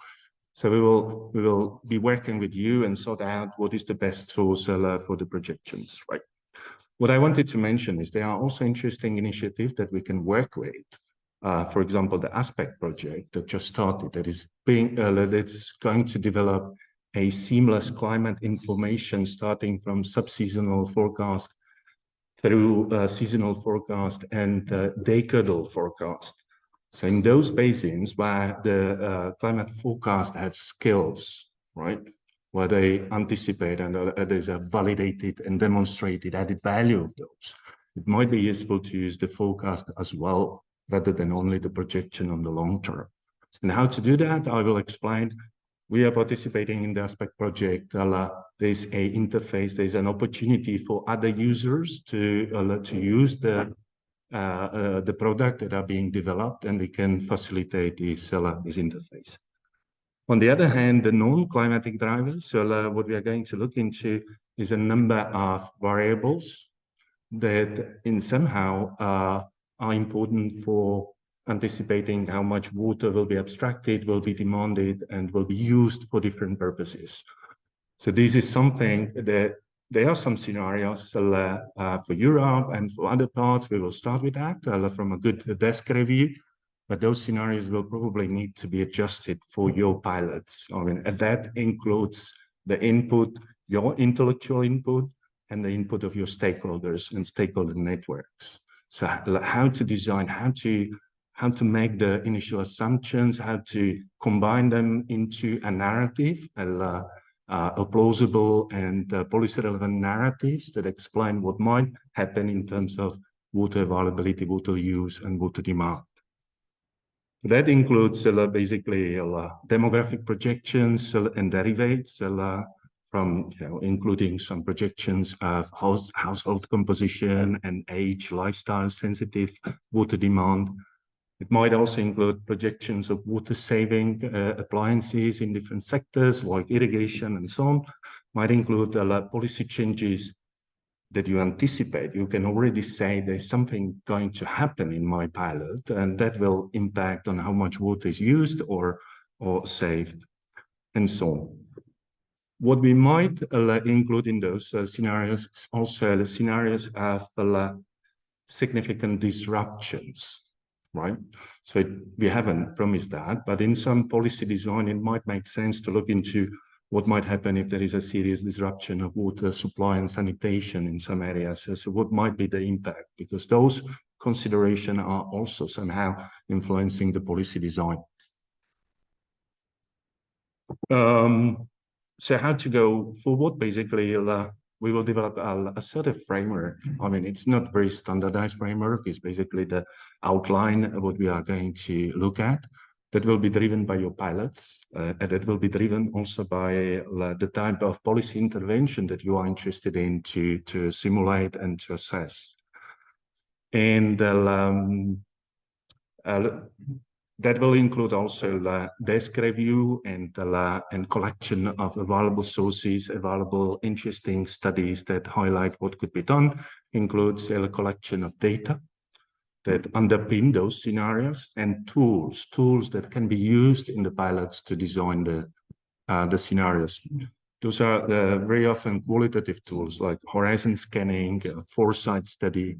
This is what Michael said yesterday. Risk management requires a foresight. It's not just, the analytical study, this is the probability and this is the impact. It really requires a little bit qualitative sensing what is out there, what might be important, and creating the narratives behind, right? Creating something that flies with the policymaker. So this kind of story, when you told, suddenly opens up the eyes and say, right, we need to do something. So this type of stuff. And that's it. So we will need to organize ourselves. We need to have a good understanding who's going to work on those scenarios in your pilot. So who's involved, what kind of feedback you get, and so on. It will require several interactions, so it's not something that we can do in one session. So there will be a work stream helping you to design that for your pilots. And those scenarios also have potential to be part of the exploitation package and the legacy, because there's the method, how to design the pilot tailor-made scenarios, but also they might be somehow generalized for other places in your countries or similar river basins and so on. So I think it's not just a technical service task for the pilots. I think it's also something intellectually interesting to look into, and it's definitely helping to develop the story of the policy chain. Thank you. That's it.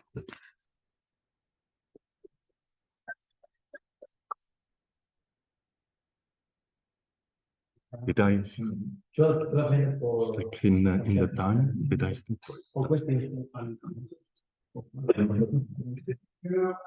So I work on market education, and it's key point. The biggest task is developing a standard skills in investment. I mean, we could actually do some evaluation, but that's not the point. We could try out scenarios individually talking to stakeholders and managers to find out what attributes and what aspects of the scenarios are important. Right. We can understand the picture of projection, but we can kind of play around it and then see which is the most sensitive. So I mean, we're not going to Yes. But slowly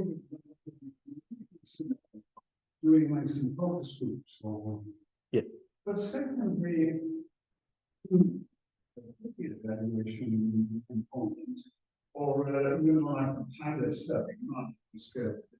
But when I was sometimes you do multi-attribute utility. Yeah. So do you elicit the utility project? And again, doing that in the sense of what I have to use and what we have to. So the revenue. Yeah. So there's no valuation, but we both go through moments. We're trying to feedback on getting the same metrics and so on. That's the question that the bosses, not the actual administration. Right. It's useful. Absolutely. I fully agree. What is important is that we don't get stuck in something that is bigger than we aim at. I mean, it's something that those scenarios should inform the level of ambition that you have in the pilots. So it's not that we are independently from the rest of the project, we're producing something that is universally valid. That's not the case. It's really hand in hand with your policy change scenarios, right? This is perhaps relevant to Magnus.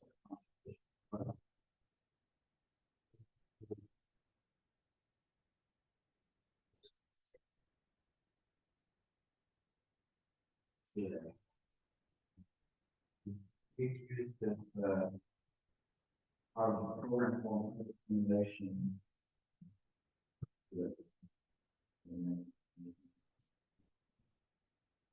And the uncertainty here is not. We don't do them.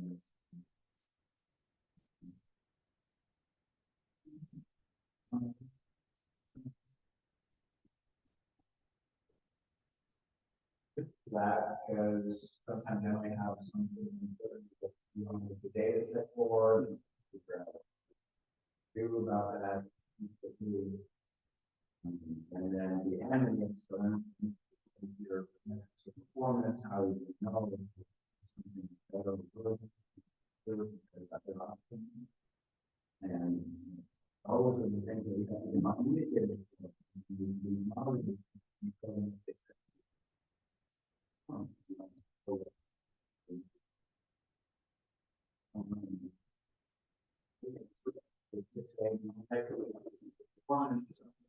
You don't really know how to produce. Yeah. Wow. That's the way we've approached all of our stakeholders. No predisposition of scenarios or methods.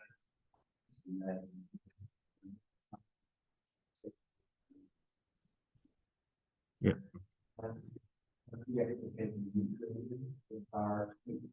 Yeah, that's perfect. Yeah. So is constituted from cognitive systems.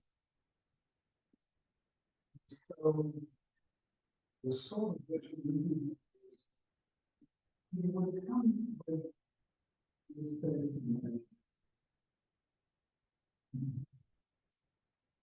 4 or 5 or you have 4 or 5 words or phrases or something.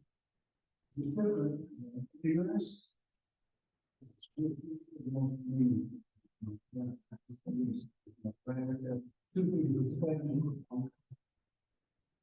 And so you're sort of getting them to it's not that you're trying to move the language, but you see what I mean? You're trying to get them to, and so the difference is it's not what is the most important thing to say, but it's like we're asking to make comparisons. So you have to die, you're doing what, and you're not doing a specific remember, but it's like you get rid of the past, and you know, have set about investing or and talk about.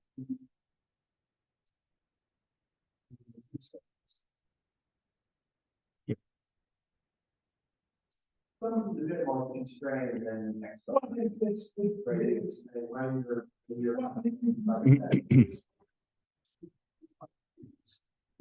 mean, that's how. But you know, that is something. Yeah. You know, if something is useful, but it's quite many this local is there an analogy with cognitive survey design or even science survey duty and you of course researcher has their own language and concept, which try to find out the phrasing and concepts that most people use. That's the duty. So public data because of knowledge.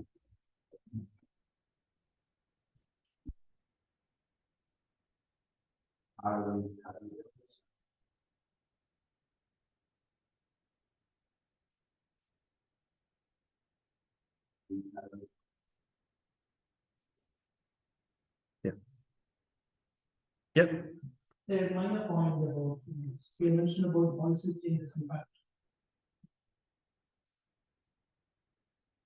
From experience, in countries like India, there's a lot of new policies being made, beautiful policies, but nothing happens on the ground. Right. It's not pages. So what really matters to me is that how the institutions are being aligned, institutions are being redesigned in alignment with the policy. So like things like regulations, effective regulations, right, subsidies, market and changing market conditions. These are things which really matter. Incentives and so maybe institutional change in institutional regimes change very important around the many times policy you have to build the policies. Yeah. Water use policy, efficient water use policy, everything on paper, titles, but on the ground nothing happens. No, I fully agree. I could give you plenty of examples, but of course it's your choice. What do you bring in? It's your boundary conditions that you are drawing, and you say, okay, so I don't believe this will happen, or your stakeholders say, so I'm not going to consider that. But for example, in the Italian case, I could, talk you through the type of things. We have seen the really intense drought, and this drought is continuing and so on. They've imposed several restrictions across the river basin on household use of water and so on. And then you can also think about, the population is aging and the households are smaller and smaller. That impacts on the consumption and so on. But these are peanuts, right? Because the household use of water accounts for 5% or 7% of the total water. So you put it aside, you are not considering that. You are considering only the shift between agriculture use and the domestic use, or the use for energy. Now, the agriculture use is interesting because in many places in the river basin, we have still these inefficient irrigation, like by flooding and so on. But those are generating interesting return flows, which nobody knows how much is it, and nobody knows the impact on the river flow. So suddenly you say, okay, so so my technology-induced change might be I impose the more efficient irrigation, and then I believe that this is going to happen. It's probably there's some missing link, and we cannot model, but we can somehow collect the taste. I mean, the local or expert knowledge of those that work in that. But what is the most important thing then is the ecological flow, because so far, whatever environmental flow is designed or ecological flow is designed, in the case of crisis, there are exemptions, right? They say, okay, so we care about human health, we care about the energy production, we don't care about environment. So if we start now being consistent with what we say, and we try to preserve some volume of water for environment, that's probably something that will have much larger impact on the outcomes of the modeling framework than producing another type of household, how much the household might save, and what is probably the future change of the demands. So this is the attributing what is relevant, what is the major thing, and what might really. And then you have also the potential of having large-scale disruption. You have an industrial accident that prevents the agriculture from abstracting the water for a certain period of time. So that might be another thing that opens the eye. Sorry, I'm talking too much. That comes back to a couple of points that I want to highlight. First of all, you are making all the right questions, and Yara pointed out in the beginning. So this task is very closely connected to a task in Work Package 2, in which Tanya, David, Adia, and also Valencia and Escom will be playing a key role, because with these detailed scenarios, they have to be co-designed after the proposal. So if you go to the proposal, Yara mentioned that before clearly, this is connected to task 2, because the task 2 is co-design. Yep. So basically, this task starts earlier because we have to frame a scenario for that. But maybe we have a tool to frame a scenario that they can say, okay, I'm interested about this one. I believe. Yeah.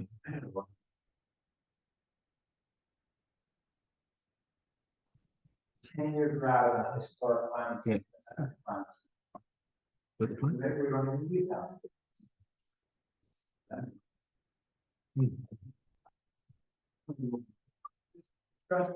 Just tell me what's going to happen when this is going to keep up a 10-year drought. Yeah. Good point. Yeah, but at some point we need to. I don't know if the time is. We need to put time on saying 10 years, but average happen. When it is saying, because I know that somebody say, oh, kind of saying, what happened? It's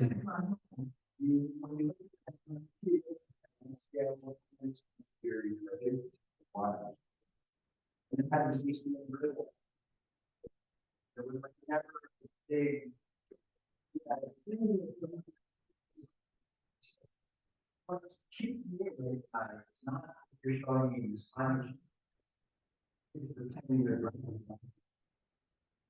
But we have to. Run models with that scenario. That's what I want to see. Yeah. Are you? And with the Colorado Lithium, what's become influential is looking at the low flows, because that's what keeps managers awake at Right. night. And so it's a sort of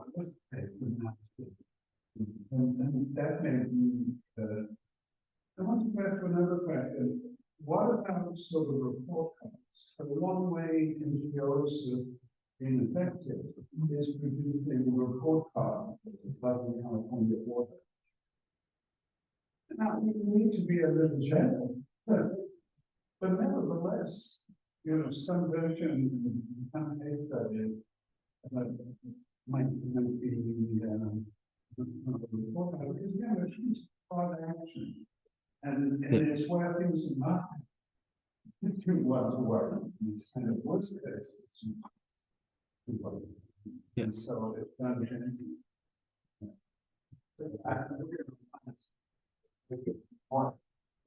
Yeah, absolutely. Yeah, perhaps I can answer to David. I mean, you are perfectly right. I mean, you can design you can co-design your climate scenario. It doesn't mean that I mean you need to download all the data and do the average across the different models, ensemble average. So what you can do is basically to compare the past experience and memories with something that is plausible into the future. Your scenario might be exactly the 10 years long drought, and what is the more or less tendency I'm going into the future that I will see a little bit more of those or less of those, right? So this is already extracted from the climate simulation. It doesn't have to be the ensemble average or the 19th percentile or whatever. It's simply, more or less, right? And, so, and that's all. If this is required, by your stakeholder, that's perfectly fine.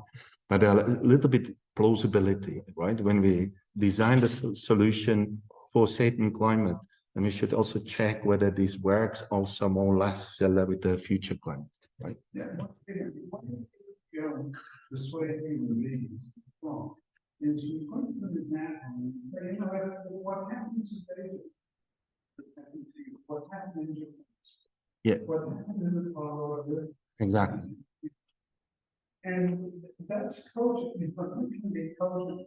Yeah. And the climate scenarios are kind of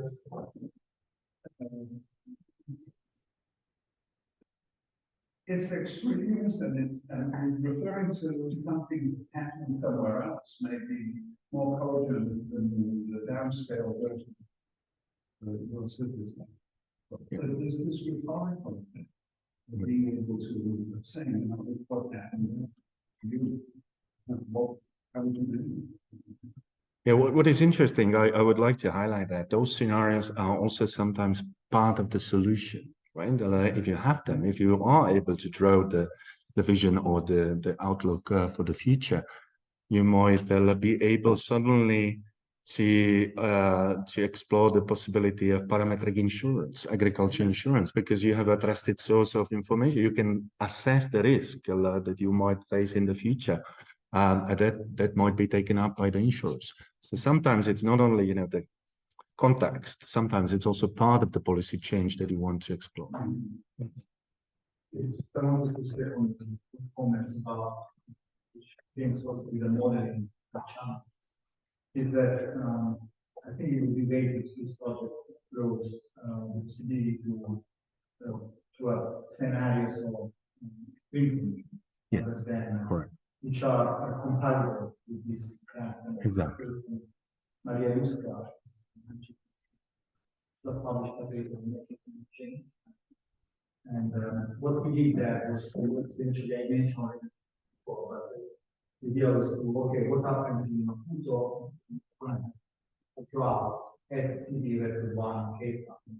So first we check from a grammatical point of view what that's what. Second, we check what happens in Maputo for an ordinary. So in this way we can account for the local context, and then we transfer data will then to Maputo, which is also strong communication. It's not just right. Something that may happen at some point in most ways because the model is correct. Yeah. Yeah.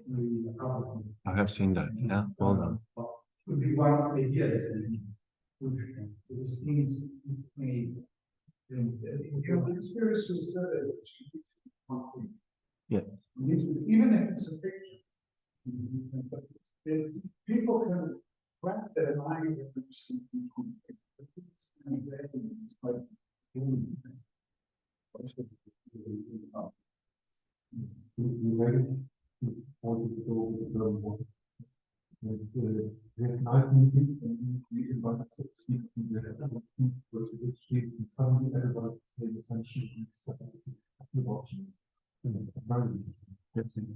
Well, one.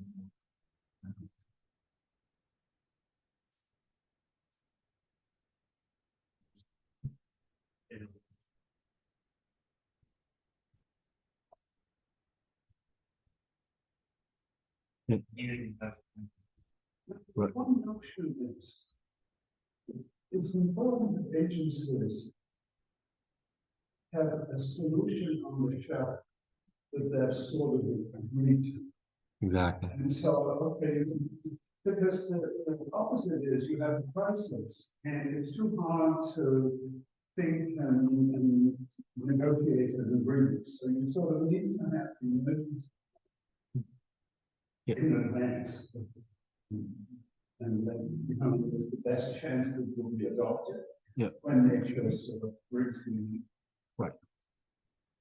I mean, by analogy, in Europe, only in Europe, we have the floods directive that gives you a taste of how you should factor in the climate change. For water framing directive, there are more and more guidance documents showing how to do that. But if we apply the same thinking, like the low scenario, middle scenario, and high scenario, whatever that might mean for the different pilots, then we are probably on the right path, right, to comply with what is expected from Rio Basin Authority. Yeah, I agree with you. We have to take into account what the stakeholders will tell us in the COVID time. But also it's good that we ground somehow our knowledge and say, yeah, but we push you out of your comfort zone, because then maybe a shock that you haven't even thought about it. Maybe also an economic shock, because most of these guys are hydrologists, at least in the case of Spain, and you tell them, look, but the war in Ukraine, for example, a lot of the COVID, I mean, labor constraints, trade constraints, that's going to affect your prices, going to affect your water demand as well, and that's going to have an ecological impact. And in this case, probably they need, I don't know the right word, guidance, some support, because some of the guys that we see on the table, at least in the lower case, they will never think of that scenario.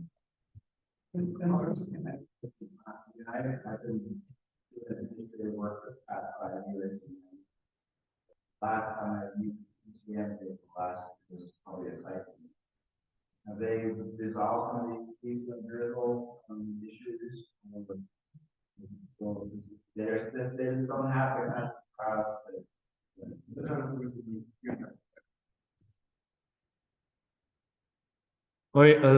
From my point of view, I'm an economist, environmental economist, but I'm working very closely with climatologists and so on. So I can say the spatial resolution is improving. The coupling between different components of climate system is improving. The skills of the forecast systems are improving and so on. Now we are speaking about, the next vision might be the global climate model with a resolution of 1 kilometer. That might impact the way how we are doing climate modeling. Rather than having 20 modeling centers, we will have one community modeling center that will deliver and so. So there's a lot of development and a lot of interesting stuff. Again, what is striking is there are never before we have had such an easy access to climate simulation from different models, enabling you to compare, to identify what you're interested in and tease out. It's all your intellectual property, right? You need to take out from the simulation something you are interested most in. But there is a huge availability of ready-to-use climate simulation. So you can just, from your are installed on your computer, you connect to the Copernicus climate data store, you download whatever you need within minutes or half an hour. You let the aggregation to be done on the server, on the cloud, and you receive the information that you are asking for. So this is the real advancement, right, that I see.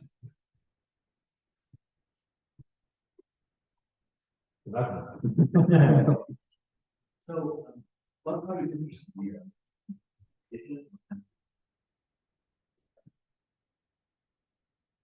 It really, it's driven by the pilots, right? So it's this is the no, I don't think so.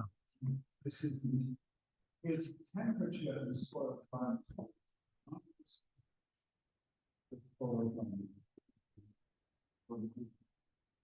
No, I understand, but you need model the soil dryness, Yeah. There's the work how scale the RTP compatible with life democracy. I've used that I've produced maps of how scale projection of 24 and 2060 So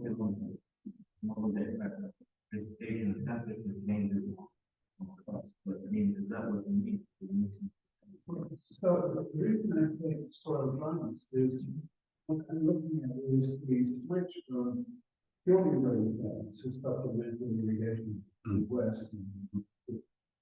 And that's driven by soil dryness during the growing season. And then pumping groundwater. And the precipitation, I think, is by itself is not good.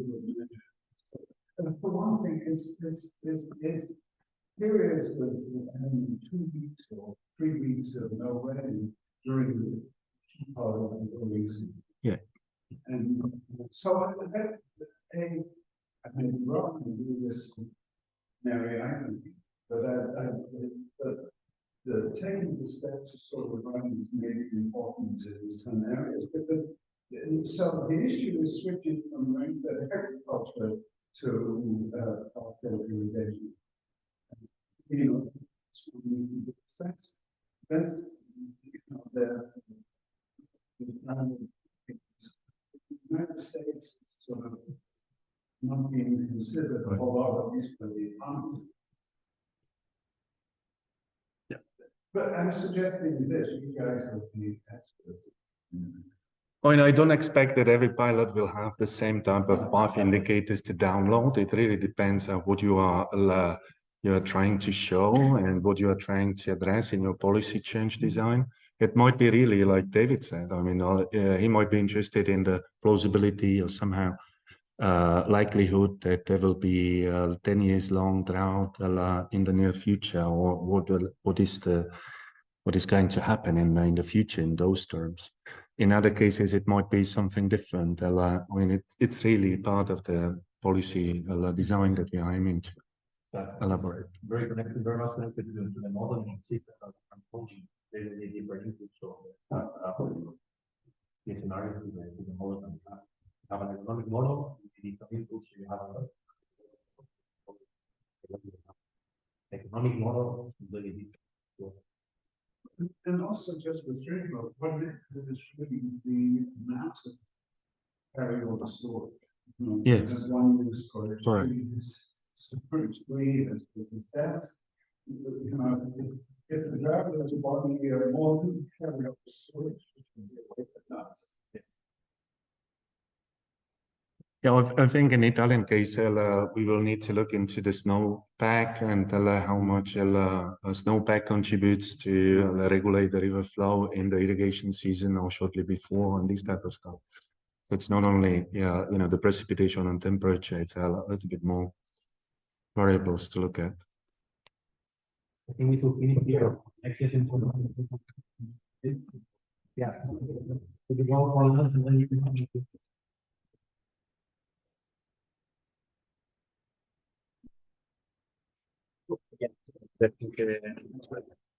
che trasforma in...